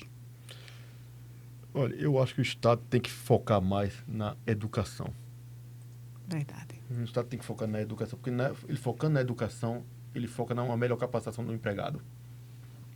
Concorda? Plenamente. Se você dá à criança a formação adequada, ela vai chegar no mercado de trabalho com a capacidade suficiente de, recebendo um complemento de capacitação específico da empresa, porque a empresa vai capacitar especificamente naquilo que ela opera. Tá? E assim, é tão simples isso que é difícil algumas... Por isso que eu falo sempre que nós precisamos acabar com essa, entre aspas, briga, como se um lado tivesse que derrotar o outro. Porque, veja, se de fato um lado derrotar o outro, acaba-se os dois. Se a empresa acabar com o trabalhador, ela não existe. Se o trabalhador acabar com a empresa, ele também não existe. Então, não existe um lado nem outro. O que nós precisamos entender é o seguinte, é que todas as empresas, elas que querem se desenvolver, querem crescer, querem evoluir, elas dão o suporte necessário às pessoas que estão com ela. Porque, na verdade, veja que interessante. Antigamente, a essência de uma empresa era... O que era uma essência do empresário há 500 anos atrás? Era a terra. Quem tinha terra... Tinha dinheiro. Tinha dinheiro, tinha tudo, né? E as empresas foram se tornando a terra, depois foram se tornando as indústrias. Mas o que são em si as principais empresas hoje? São as pessoas. O que é a essência de uma Apple? Vamos falar aqui nas 3 empresas mais valiosas do mundo. Uma Apple, Microsoft, o NVIDIA. É tudo a Big Tech, né? Elas não têm fábrica. Tem não. Então, elas têm uma salinha pequena do tamanho disso aqui. Então, o que elas são? Pessoas. Veja que interessante. Tá? E aí é onde você começa a perceber que não pode ter a briga de um lado para o outro. Tem que ter a convergência. Se as empresas mais valiosas do mundo, elas não têm patrimônio físico, elas só têm o quê? Pessoas. Ideias. E é isso que fazem elas ganhar dinheiro. Quer dizer, nós precisamos trabalhar pela convergência. E o respeito. O respeito. O crescimento mútuo. Essas pessoas que estão nessas empresas, elas provavelmente ganham mais dinheiro do que aquelas que estão trabalhando numa fábrica mais tradicional. O que nós temos que entender é que vai ter gente, e veja que interessante, professor, vai ter gente que vai querer ganhar mas 5 mil reais por mês. Tem gente que quer ganhar 10 e tem gente que quer ganhar 15. Agora, quem quiser ganhar 15 tem que saber o seguinte, olha, eu vou ter que estudar mais, eu vou ter que me dedicar mais. E o outro vai dizer, não, eu não quero. Tá satisfeito. Eu estou ganhando meus 5 aqui. Finlandês. E vou ficar aqui. Não preciso me preocupar com isso. A grande questão, inclusive para o finlandês, e que se tornou um problema agora para a Alemanha, é que o finlandês tem que lembrar que ele não está sozinho no mundo. Existe o chinês teoricamente, perto dele. Está do outro lado do mundo, do ponto de vista físico, tudo perto. mas está de lado dele para concorrer com ele. Esse exemplo da Alemanha, acho que ele é muito interessante, porque é o seguinte, o que era a Alemanha até 4, 5 anos atrás? Ela grande capacidade técnica dos seus trabalhadores, uma indústria altamente competitiva, exportando produtos tecnológicos para o mundo todo, comprando gás barato da Rússia para produzir e para poder trazer calor para as pessoas, né, que é muito frio. Tá bom. Aí, de repente, o gás da Rússia deixa de entrar e o chinês começa a produzir tão bem quanto... O que aconteceu com a Alemanha? Faz 5 anos que não cresce. E eu estou dando isso como exemplo da Finlândia. Porque a Alemanha pensou que ela é só no mundo. Quer dizer, nenhum país pode pensar... Eu estou falando isso, Rochelle, e trazendo isso para a realidade da nossa legislação. Não adianta pensar que nós vamos fazer a legislação melhor do mundo, mais isso, mais aquilo, e esquecer que existe uma competição a nível mundial que não vai permitir que isso aconteça porque o emprego vai para o outro lado, que é o exemplo aí da uma coisa é a legislação, outra coisa é o mundo real. É o mundo real, a ditadura da realidade. Eu repeti isso aqui, mas é a ditadura da realidade, entendeu? É uma fato. coisa é o mundo real. Atualmente, muitas notícias de falta de mão de obra para redes varejistas têm sido vinculadas na imprensa. Uns acusam más condições de trabalho e baixos salários, e outras apontam para uma característica das novas gerações, que não aceitam determinadas condições de trabalho. E ainda há quem culpe as políticas públicas de assistência social, como Bolsa Família e outros programas de distribuição de renda. Na opinião dos senhores, qual o motivo? Eu acho que os 3. Todos os três. Os três, a gente discutiu os 3 aqui. Você pega hoje a geração neném. E você pega exemplos bons e ruins todos. Você falou agora de uma empresa, podemos citar o nome, porque isso é fato público, que pegou uma briga por uma questão política com o funcionário. Mas é a mesma empresa que paga 13º, 14º salário para todo funcionário. Então, assim, trabalha lá quem quer. Nós temos que entender isso. Trabalha lá quem quer e o dono também tem o direito, o dono da empresa, de escolher quem trabalha lá ou não, desde que não faça constrangimento. Por exemplo, a empresa tem que ter o direito de, se achar que aquele profissional não está dentro do seu perfil, demiti-lo. Agora, não demiti-lo porque ele é baixo, porque ele é alto, porque ele é homem, porque ele é mulher, porque ele é homossexual, porque ele é homossexual. Por isso que a gente tem a demissão sem justa causa. Sem justa causa. Olha, não quero você aqui. O empregador chegou, não gostou do seu bom dia, demite. Não tá aí, ó. Tchau. Pago todas as verbas, vida que segue. É justo, vida que segue. Agora, nisso aqui você você falou... caso, o outro lado também. O trabalhador foi trabalhar, rapaz, esse ambiente aqui não está me agradando. Olha, sai. Veja só, senador, uma coisa que eu falo com meus clientes, eu digo o seguinte, olha, primeiro, não existe amizade empregador. Empregado, empregador, empregador. Patrão é patrão. Né? Por quê? Na hora que o patrão não gostar mais do serviço do empregado, ele demite. E o empregado recebeu uma proposta melhor, ele não vai pensar 2 vezes, não. Vamos embora também. E outra coisa importante, sabe, professor, é que é preciso entender que a relação deixou de ser patrão-pessoa física, 90% das vezes, para ser empresa. Quais são as maiores empresas do Brasil hoje e do mundo? Vamos pegar, nós falamos aí das 3 maiores empresas do mundo, Microsoft, a própria Meta, a Nvidia, Apple, 4 aí. Nenhuma pessoa tem mais do que 20% ou 30%. Acho que não tem nenhuma dessas empresas com alguém que tenha 20% do capital dela. Tem não. Não tem. Ora, o próprio Mark Zuckerberg, que criou a Meta, ele hoje talvez não tenha 15% da Meta, que é o Facebook, que é o Instagram. O da Tesla também não tem. Também não tem. Então, veja, você entender que essas grandes mudanças, quem é o dono do Brasil, do Banco Itaú, do Banco Bradesco, é pulverizado as ações. Hoje acabou. Acabou. Então, não tem um patrão do outro lado. Você tem uma empresa que tem o dever de lutar pela sua sobrevivência financeira, de gerar resultados que muito... Porque vamos pegar um exemplo aqui mesmo, de uma empresa brasileira do Banco Itaú, né, para a gente falar de um banco qualquer. Não tem mais o pessoal do Setúbal, não é mais dono do Itaú, a família Setúbal. Hoje a família Moreira Salles tem mais ações do Itaú. Você sabe quem é, veja bem, você sabe quem é o maior acionista, veja que interessante, tá? O maior acionista individual da holding, que é dona do Banco Itaú, é um fundo do povo que era dono da cervejaria Antártica há 50 anos atrás, que quando morreu não tinha herdeiros, criou uma fundação e essa fundação virou a ser dona da Antártica Cervejaria, que depois virou acionista do Itaú, da Ambev. E com a Ambev, com dinheiro, virou acionista do Banco Itaú. Ora, é uma fundação. É uma fundação. Então, é preciso entender que as empresas, elas lutam pelo resultado, tá? E aí vamos pegar o exemplo de novo de uma fundação dessa ou de um banco desse. E o funcionário, que o cara pode ser qualquer coisa, você pode entrar com a Shelly lá, no seu banco lá e comprar uma ação do Itaú. Tem. Você vai querer que no final do ano ela dê prejuízo ou dê lucro? Lucro, claro. É claro. Então, a empresa tem o dever de lutar para dar lucro a você. Porque a partir do momento que você compra uma ação, você é dono. Você é dono. Então, é que ele tirar essa imagem do patrão, sabe? Essa imagem de quer dizer, na verdade, empresa é empresa. E por isso que existe personalidade jurídica. Formalmente, a empresa é uma pessoa jurídica. Com direitos e jurídica. deveres. A pessoa que é sócio da empresa, ele tem sua individualidade, sua pessoa física. Mas a empresa é uma pessoa jurídica. Empresa é outra pessoa lá. Não é mais de fulano, de Beltrano, é uma outra pessoa. Totalmente. Então, aí os três, tem que melhorar as três situações aí. Perceba que a gente já está concordando Já muita tá coisa. concordando muito Eu avisei que mais. isso vai acontecer, viu? Há relatos de algumas agências, por vezes disfarçadas de escolas, exigirem do empregado pagamentos pela indicação ou contratação. Isso é legal ou ético? Se não, quais medidas deveriam ser aplicadas para combater essa prática? Você fala daquela escola, agência de emprego, é? É a escola que ela vem meio que disfarçada de um curso, mas aí para indicar Aqueles elas cursos recebem, técnicos. elas recebem, não o curso técnico, elas recebem para poder indicar aquele funcionário para Aquelas- colocar no aquelas mercado agências de trabalhar. empregos. Isso. Geralmente é aquela. Olha, veja só, é uma empresa. Ela quer lucro também. O limite Como que é ela muito vai estar? delicado, sabe, Ali é assim. muito tênue. É. E aí, agora, eu acho também o seguinte: se você procura aquela empresa, qual é o serviço que ela está lhe oferecendo? Uma recolocação.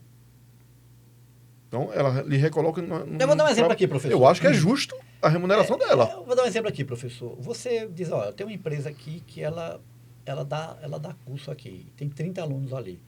Se eu chego naquela empresa e digo, ó, empresa, eu te pago aqui R$100, por exemplo, para você me dizer quem é o melhor aluno para contratar. Senador, e se eu disser para você que hoje a geração está tão ruim, não vai ter. A geração está tão ruim hoje. Mas é verdade, eu sei também que é verdade isso, tá?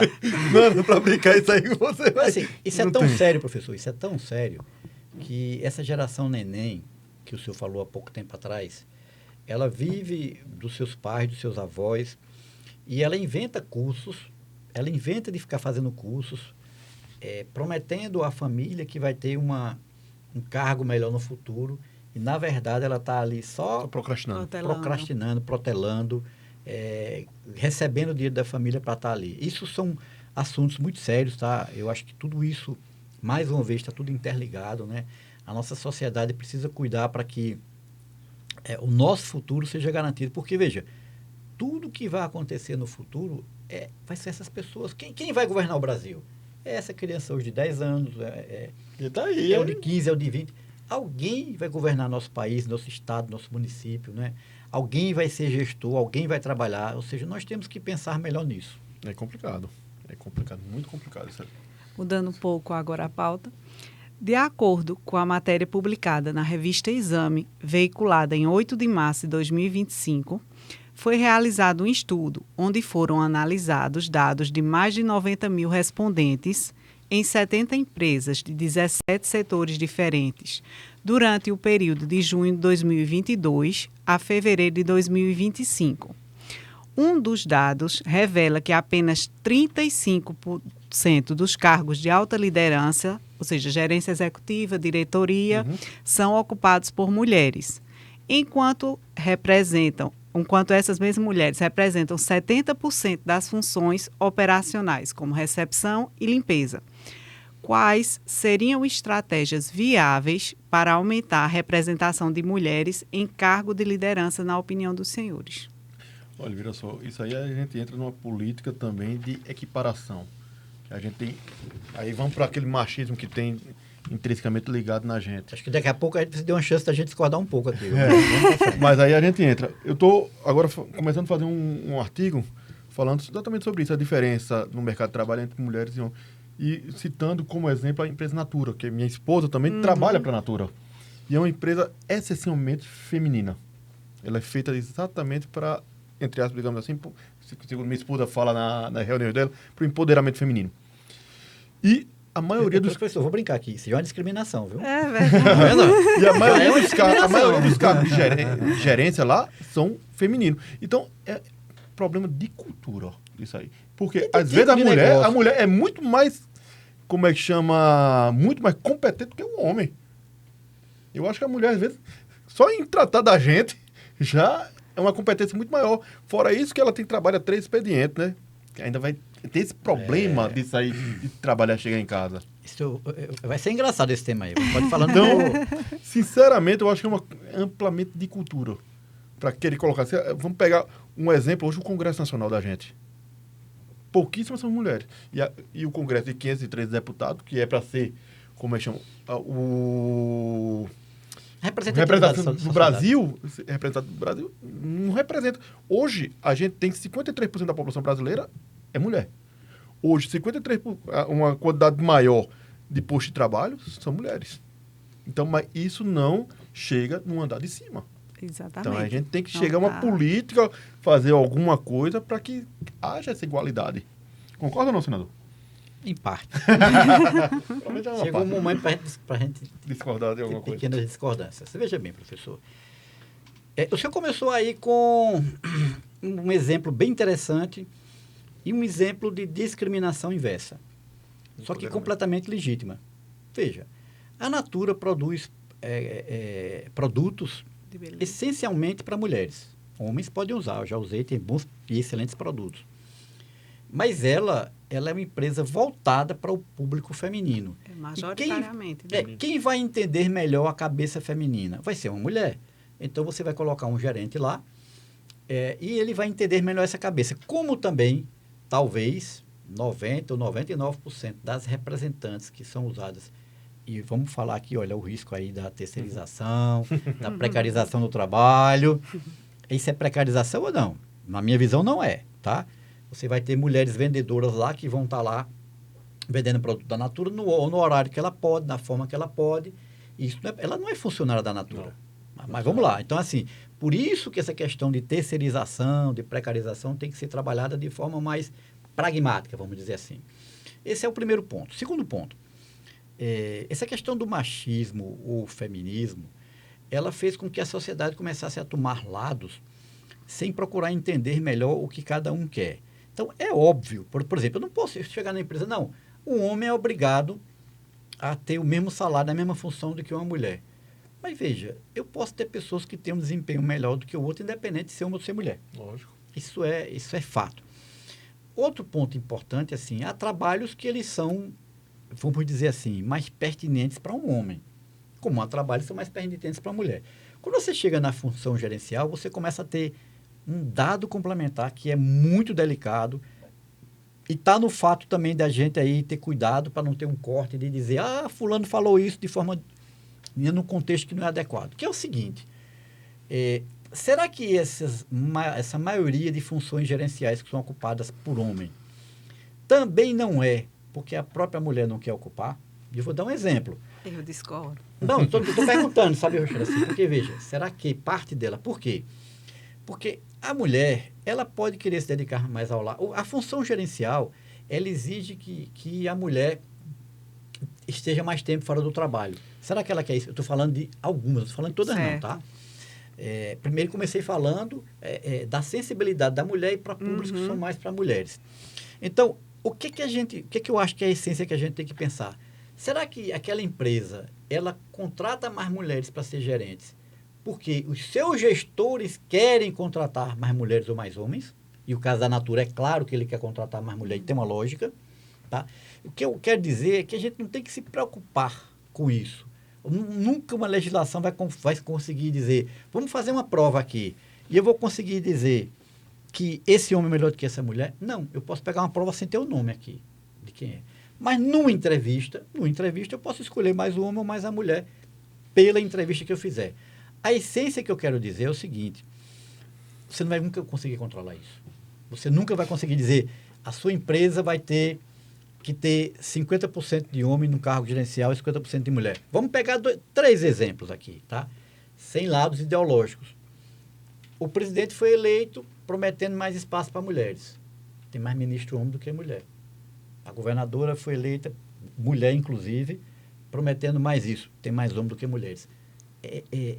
Não adianta a gente querer colocar na lei, no papel, algo que é subjetivo. Tá? Eu dei uma vagada assim para dizer o seguinte: o fato existe e o fato pode existir por diversos vieses, vamos dizer assim, tá entendendo? O problema aí, eu acho, aí é cultural. Também. Porque o que acontece? Também. A gente vê situações que a empresa deixa de contratar a mulher porque ela vai engravidar, eu vou perder 6 meses dela. Mas pode acontecer também. Então, isso aí é uma situação já antagônica. Aí como é que você vai dar uma chance de equiparação, como o senhor falou? Será se a mulher vai querer porque vai ter o terceiro viajar, trabalho? por exemplo. Mas será se foi ofertado a essa mulher a possibilidade dela decidir? Aí tudo bem, professor. É onde a gente entra, veja bem, por isso que eu coloquei as possibilidades, tá? É preciso entender que no mundo do trabalho, no fundo, a pergunta se restringe ao quê? Eu devo criar regras ou não para isso? Mas, na minha opinião, não. Porque elas não vão funcionar, tá? O que é criar regra? É dizer que eu tenho que ter um percentual de homem e de mulher em qualquer lugar. Criar regra também, eu acredito de nada, que nem não, de homem, até nem de mulher. porque você vai tirar a subjetividade, a liberdade do empregador de querer contratar, porque é um critério do empregador. Mas aí eu acho que aí vem problema cultural, que a gente tem que chegar. Mas em relação ao que o senhor falou agora, que não deve ser um assunto onde há uma preocupação extrema com relação a isso. Mas se não houver uma preocupação com relação a esse tema de inclusão... Legal, eu falei, tá? Certo. Legal. Agora, uma preocupação do ponto de vista, por exemplo, mas de até mesmo capacitação, dessa inclusão legal, se não houver essa preocupação, como é que vai acontecer a mudança?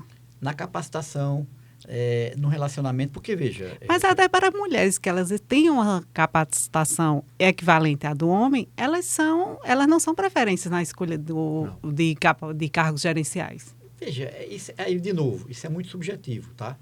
Você pode ter aí, pegar grandes empresas internacionais e imaginar que você vai ter muito mais homens ocupando aquela função. Se você for analisar caso a caso, mas você vai ver que cada uma...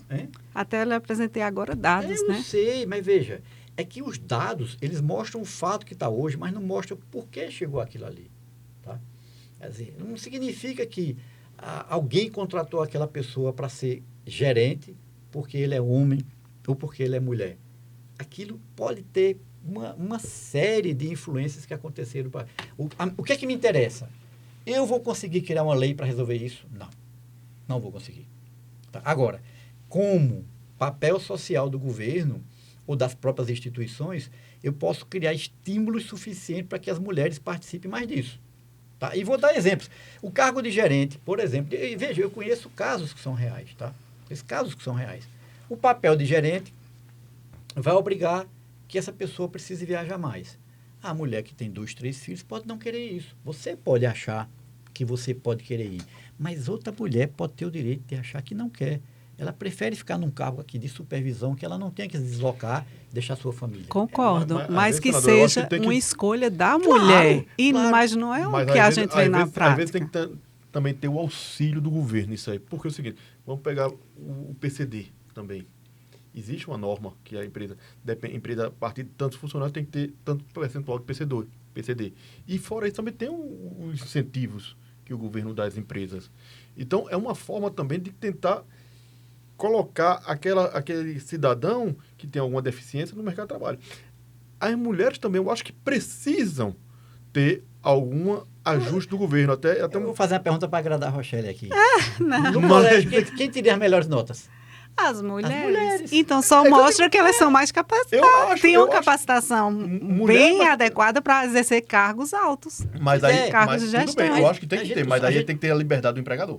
Claro que sim. Eu só estou dizendo que nós não vamos conseguir trazer na legislação, né, burocracia e formatos que obriguem empresas a contratar mais ou menos mulheres, não só em cargo de gerente, mas em qualquer cargo.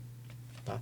Eu acho que isso é uma depuração da própria sociedade, é uma depuração do tempo. Você vai encontrar, ele falou bem aqui o seguinte, você vai encontrar na Europa países que têm uma representatividade no Congresso Nacional muito maior do que a do Brasil com relação às mulheres. Mas é mínima. Entendeu? É um fato que tem aqui no Brasil. Tá?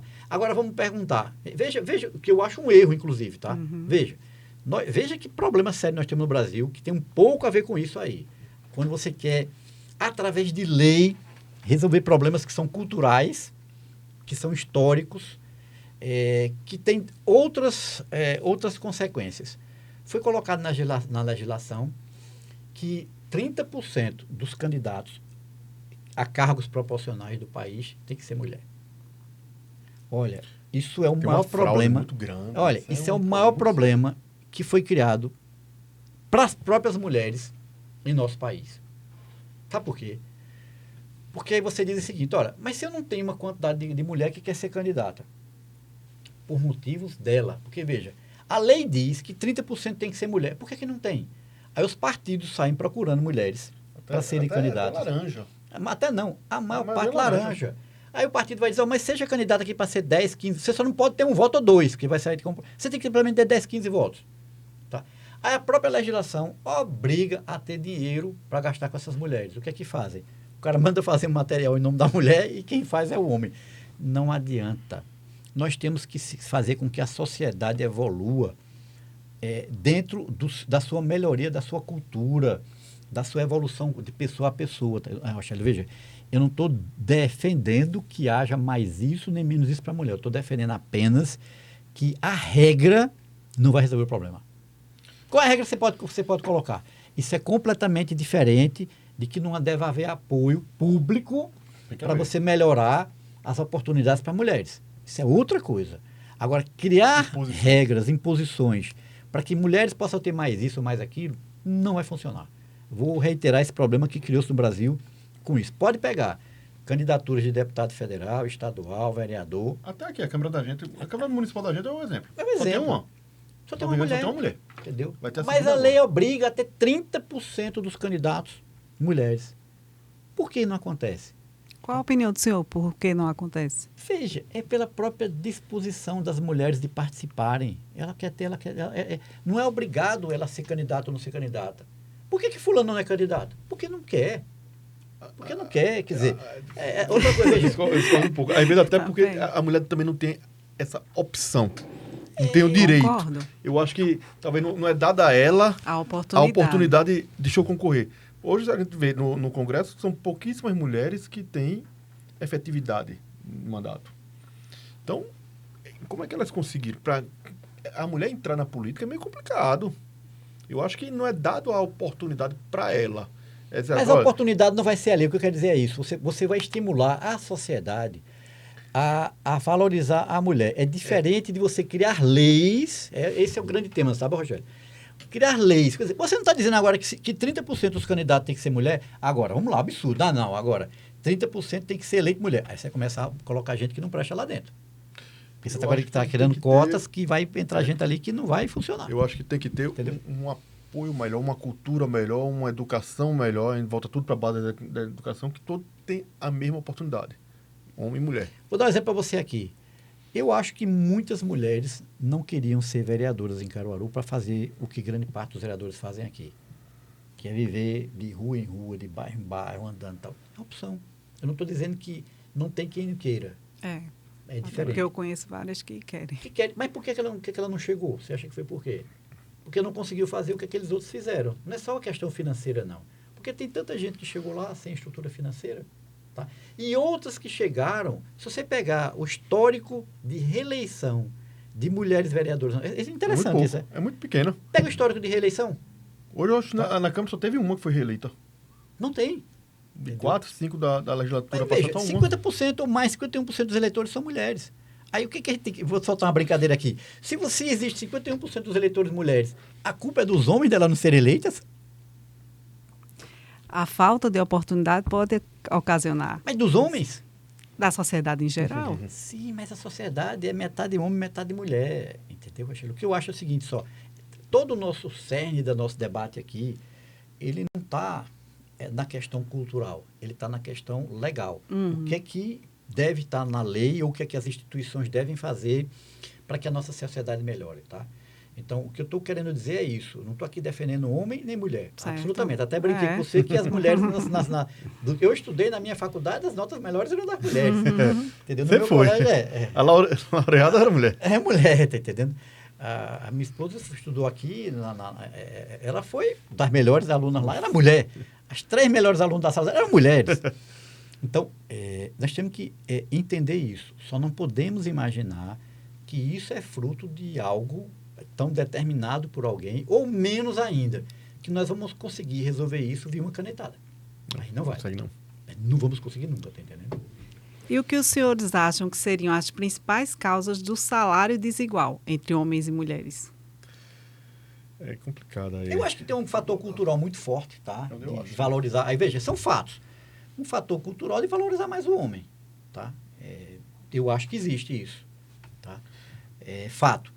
Eu acho que mais importante até de quais são os fatos que existem é o que é que pode ser feito para melhorar isso. Isso. Esse é o grande ponto. Porque quando a gente chega assim, vamos promover A e B, mesma função, mesmo trabalho, vai promoção. O A, que é o homem, ele sai na frente. Aí é a cultura que tem.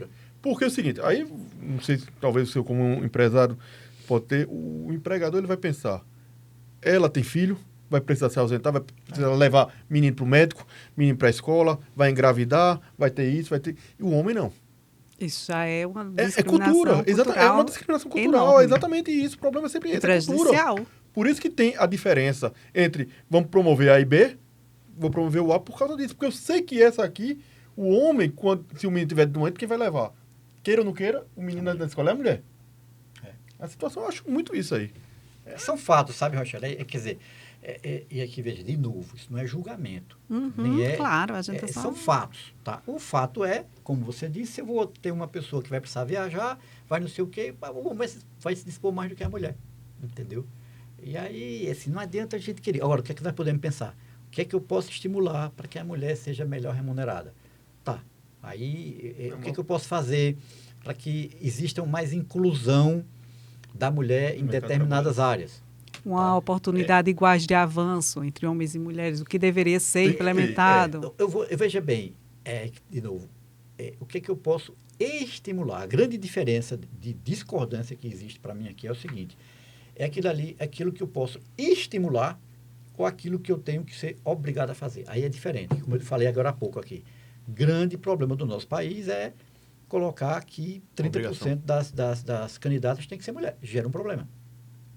Ao ponto de, eu acompanhei, né, pela área política, ver muitos fatos, chega tu quer ser candidato? Quero, tá bom. Então, vocês 5 aqui tem que arrumar uma mulher para ser também. Tem que ter. Aliás, não é nem 5, é 3. Tem que juntar 3, vocês têm que ter aqui, vocês 3 aqui querem ser candidato? Quero. Vocês 3 têm que convencer a mulher a ser candidata também. E se por acaso não fosse obrigatório, seria a atitude de alguns homens incluir as mulheres nesse... Mas veja, a gente tem que entender, por que eu vou obrigar alguém a ser candidato? Mas, de certa forma, porque só o homem tem esse cargo. Eu acho que tem que e gerar não oportunidade para ela. Você tem que fazer a pergunta, é para as mulheres. Você tem que fazer para as mulheres, porque 51% das mulheres elegem a maior parte homem. homem. Tem que gerar oportunidade para ela. Ela tem que querer, ela tem que gerar disponibilização para ela. Isso não pode ser via lei, nem via esses estímulos que sejam forçar a barra. 51% do eleitor é mulher, por que ela está elegendo o homem? O que acontece muito, quando tem essas fraudes, perde o mandato. Perde o mandato todo mundo. Foi um fato que mais aconteceu recentemente. Aconteceu agora Toritama mesmo. Parece que perderam. Várias cidades aconteceram, tá? Várias e várias cidades. Fraude na cota. Pois é, eu digo aí que 200 a 300 cidades no Brasil teve fraude e teve perda de mandato por conta disso, tá? Então, que solução? Eu não vou obrigar a mulher a ser candidata. Tá? E é o que tem acontecido. Ela. Tem que acabar com isso. Eu só quero mostrar que a lei forçando barra mais atrapalha do que ajuda. Essa oportunidade tem que ser dada desde a base para ela. Que faça nela ter esse espírito de querer participar. Talvez, não sei. Não sou político. Eu vou brincar aqui com você. Se existir algum machismo aí, é por parte das mulheres. Se existir algum machismo, é por parte das mulheres. Eu vou mudar de assunto para a gente não continuar discordando sobre jornada de trabalho. Quais são as principais variáveis que devem ser consideradas ao projetar uma escala de jornada de trabalho que atenda às necessidades dos trabalhadores e da empresa? Escala 6x1, 5x2 ou 4x3? Olha, veja só, eu acho que a escala de trabalho ela tem que ser proporcional a necessidade da empresa e também uma qualidade de vida do empregado. A gente no país, hoje, no Brasil, hoje, aí é uma opinião minha, eu acho que seria necessário, pelo menos, a escala que está hoje, 44 horas semanais, eu acho que é uma escala hoje que dá uma certa conforto, tanto para o empregador quanto para o empregado. Por quê? Se a gente for fazer uma escala 4x3, essa conta não vai fechar. Essa conta não vai fechar. Não sou no ramo empresariado, mas também eu vejo que o empregado vai ficar muito tempo sem função, vai criar um prejuízo maior para o empregador. E aí, como é que vai fazer?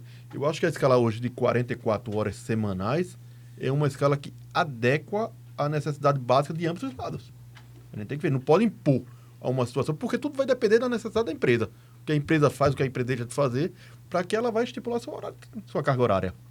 Concorda ou não, deputado? Completamente. Veja, vamos pensar o seguinte. Nós temos o exemplo que eu citei há pouco aqui das pessoas que concorrem a nível mundial. Se você tem alguém na China trabalhando lá com 6x1, e eu vou contratar alguém aqui com 4x3, eu não vou vender nada. Quem vai vender é ele, que vai ter um custo muito menor do que o meu. É ilusão. Eu acho que as escalas de trabalho, elas vão, com o tempo, se ajustando. Por exemplo, a escala do bancário nunca foi de 44 horas, de 40 horas semanais. 6 horas diárias. 6 horas diárias, de segunda a sexta. Tá? De segunda a sexta. Ótimo, beleza. E o que é que aconteceu? A quantidade de bancário que nós tínhamos e que nós temos hoje. Foi desaparecendo o setor bancário. Entendeu? Está na tecnologia. Tudo online. Então, não adianta. Aí você vai pegar uma empresa que trabalha numa fábrica, você pode fazer uma escala que você trabalhe... 12x36. Você pode fazer uma pessoa trabalhar todos os dias, trabalhar meia hora a mais e não trabalhar no sábado. A maior parte das fábricas fazem isso. Não trabalha dia de sábado. Ótimo, as pessoas produzem durante a semana. É até mais produtivo para a fábrica, para não ter que abrir no sábado de manhã. É mais barato. É mais barato para ela. Veja como as coisas devem acontecer por uma consequência e não por imposição. Se você obrigar uma coisa ou outra, você pode estar... Vamos pegar o exemplo do comércio. Uma farmácia que trabalha 24 horas. Entendeu? Quer dizer, aí você vai dizer que vai trabalhar... Não vai funcionar. Tá? Mas você, como trabalhador da indústria, quer chegar na farmácia, ela está aberta. É nessa questão necessidade. É necessidade, quer dizer. A gente não pode pegar aqui, fazer a necessidade que está na Europa, que é 4x3, que de outros países. A necessidade da gente é diferente. A cultura da gente é diferente. A história de riqueza é diferente. Veja, nós temos que entender o seguinte. Nós vemos hoje muito falar na Europa como, não, é tudo muito bom na Europa. Você tem que lembrar o que a Europa passou. Você tem que lembrar no pós-guerra como as pessoas trabalhavam lá, mas trabalhavam muito, não era pouco não. Você tem que entender as privações que as pessoas passaram. Você tem que entender, inclusive, a forma de poupança, de vida que existe na Europa e que existe no Brasil. Existe um hábito de poupança na Europa... Que o brasileiro não tem. Que o brasileiro não tem. Tá? Então, você pega uma Europa que tem lá 2.000 anos de civilização, que o patrimônio familiar foi crescendo com o tempo. Entendeu? Então, você tem que entender que houve uma construção, né, naquele período. Você pega aquela região que recebeu, faz 2.000 anos que recebe infraestrutura. E vai pegar um lugar feito o Brasil que não tem infraestrutura. E aí entra, professor, num tema, de novo interligando tudo, que essa falta de investimento em infraestrutura sai gerando essa dependência do governo do Estado. Do governo do Estado. Eu acho que aí, quando você fala de jornada de trabalho, eu acho que você tem que casar tanto a necessidade de um quanto a necessidade do outro. Mas hoje, eu acho que para a estrutura brasileira hoje, a de 44 horas semanais, eu acho que hoje, no momento, é adequado. Professor, mas daqui a 10 anos, aí a gente não vai sabe. será. Certeza não será. Agora, vamos dar um exemplo aqui, professor. Eu falei logo no início que quando você fala em qualquer legislação, você tem que pensar que ela tem que ser boa para o trabalhador, para o governo, para a empresa, para a sociedade como um todo. Tá? Então, se você pegar hoje e reduzir a jornada de trabalho, mudar essa escala, o principal prejudicado é o empregado, o trabalhador. Entendeu? Isso não tem dúvida. Vai ter demissão. Vai ter demissão, vai ter... E aí, veja, aí o governo, o que vai acontecer? O Brasil vai crescer menos, tem menos arrecadação de impostos, aí vai dar menos educação, menos saúde, todo mundo perde. Não há ganho, diz assim, hoje não. Ganha A, B ou C, todos perdem. Hoje não. Todos perdem com essa redução dessa mudança de escala. Agora, se alguém quiser falar de forma que é isso que acontece hoje no país e no mundo também, de populismo, não, isso aqui é um benefício para o trabalhador. Ele vai lá e vai jogar isso como um benefício para poder botar isso como uma bandeira para ganhar voto, tá? Sem entrar na essência do que é bom para o país. Quando eu falo essa história de que você, quando pensa, tem que pensar em tudo, por exemplo, assim, o que é que eu tenho a ver com a arrecadação de impostos do Brasil? Tudo. Porque se não tiver arrecadação, não tem educação, não tem saúde, não tem infraestrutura, não tem segurança. Não tem previdência. Não tem previdência. Tá? Então, tudo nós temos que pensar que o Brasil cresça. Por que é que a Coreia tinha uma renda per capita muito menor do que a do Brasil em 1960, 70 e hoje tem várias vezes mais? O que eles fizeram lá que nós não fizemos? Por que a própria China, reconhecendo as diferenças ditatoriais, vamos dizer assim, não só de cultura, mas também ditatoriais, por que a China cresceu tanto e nós não crescemos?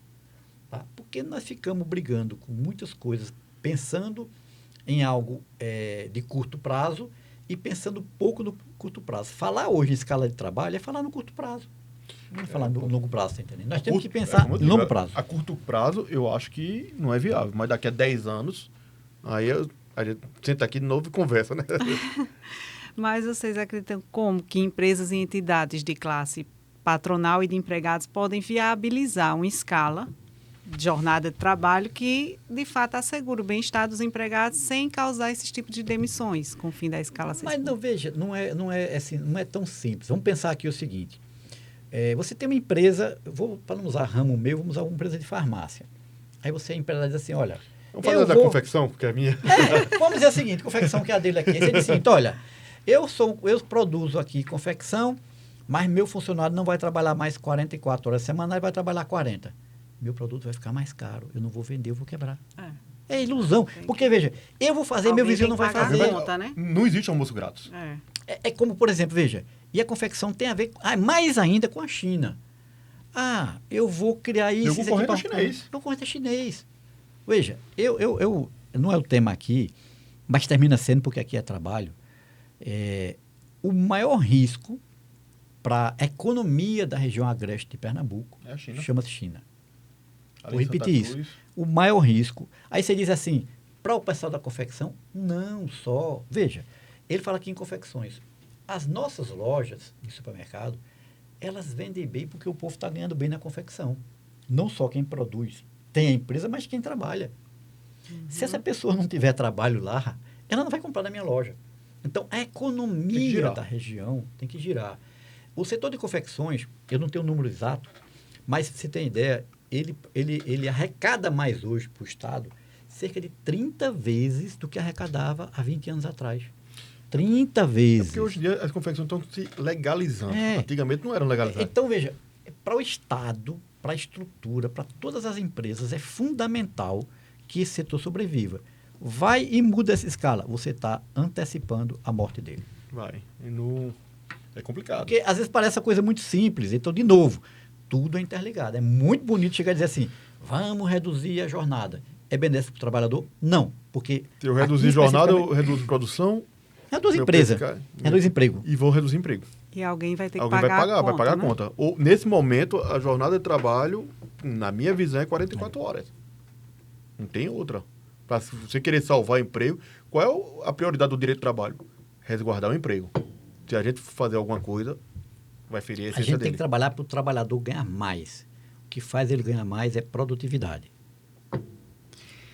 Qual seria a mensagem que os senhores poderiam deixar em homenagem ao dia 1º de maio? Que o trabalhador... 1º de maio é um dia de luta. O trabalhador vem lutando, vem conquistando. Inclusive, vai continuar lutando ainda. Tem que diminuir essa desigualdade. Ter uma melhor valorização para o empregado. E aí vem de todos os locais. Governo, empregador, educação. Então, é uma luta incessante que não vai conseguir parar ainda. Então, a mensagem é continuar lutando, né? Para melhorar, que seja melhorado a vida desse empregado, para que ele tenha uma condição de vida mais benéfica, melhor para ele, para os seus familiares, para todos aí. Eu acho que a mensagem é muito próxima do professor e que isso aconteça dentro de uma convergência de interesses, de que se compreendam todos que não haverá nunca desenvolvimento, crescimento, se esses 3 ou 4 pontos que eu falei, que é a empresa, que é o colaborador da empresa, que é o governo, que é a sociedade como um todo, que é representada pelo governo, possam também se desenvolver. Não haverá benefício que faça com que se mantenha nesse benefício a longo prazo. O dia do trabalho é o dia de imaginar que a sociedade como um todo, através do seu trabalho, fez nós chegarmos onde estamos aqui hoje. Quem fez tudo que nós temos hoje aqui foi o trabalho. E aí, o trabalhador somos todos nós. Nós temos que imaginar que cada um, seja professor, seja empresário, seja trabalhador, colaborador de qualquer empresa, seja profissional liberal. Veja, um profissional liberal, ele também é um trabalhador. Tá? Então, assim, eu acho que nós, como sociedade, precisamos ter mais convergência, principalmente no momento que nós estamos vivendo no país e no mundo, que é um momento de uma resistência muito grande à compreensão de outras pessoas, de dificuldades de se escutar, de se ouvir o que o outro tem a falar. Então, eu parabenizo, inclusive, para momentos como esse aqui, onde se trabalha para que a convergência ela aconteça pelo convencimento. Olha, eu acho que nós podemos ter essa linha aqui, que no momento é a melhor para que todos esses grupos eles se beneficiem. Porque, na verdade, se o país se beneficia, todos se beneficiam. Mas o país só pode se beneficiar se todos os grupos demonstrarem interesse em contribuir para que isso possa melhorar. E não em ter posições isoladas de querer beneficiar a categoria A, B ou C, setor A, B ou C. Porque aí só vai gerar... benefício coletivo. Só vai gerar pouco crescimento para o nosso país. Então, eu quero agradecer aqui a oportunidade de debater com alguém que tem a capacidade de pensar também, de querer me convencer, eu querer convencer ele. Isso é interessante, tá? Para que a gente possa eu que melhorar. Agradeço. Aqui está dividindo a bancada com o senador da República, projeto de lei das negociações coletivas do serviço público. Fica à vontade, pelo senador. E dividir a bancada com uma pessoa da nossa sociedade, como o doutor Douglas Sintra aqui, é uma honra para mim. Esse exemplo que ele falou aqui, eu fui relator de um projeto de lei em 2015 que permitia a negociação coletiva do trabalho entre o funcionalismo público e o governo federal. E esse projeto de lei foi aprovado, na época o senador Paulo Paim fez grandes elogios, o senador Anastasia, que foi o autor, e nós conseguimos depois aprovar esse projeto de lei na Câmara, e depois foi vetado em 2000 e 2017 pelo presidente na época. Então, assim, mas é um exemplo de que nós temos que continuar lutando, continuar fazendo com que essas ideias elas possam ir avançando. Às vezes não acontece no momento que a gente quer, mas fica a semente plantada para que mais na frente, no momento que seja mais propício, oportuno, que haja menos resistência, ele possa ser aprovado. Iremos encerrar por aqui hoje. Quero agradecer a presença dos senhores por terem conciliado um horário na agenda de vocês para estar presente aqui hoje. Eu sei que não é fácil, que vocês têm os seus compromissos diários. É um privilégio para mim, como estudante de Direito, estar hoje aqui representando os estudantes. Eu só tenho motivos para agradecer por estar aqui hoje entrevistando pessoas tão competentes e qualificadas como vocês. Rochelle, eu agradeço o convite, agradeço a presença do senador e, novamente, parabenizo a SES por esse movimento aí que só tem a agradecer a academia, a cultura e a nossa comunidade caruaruense.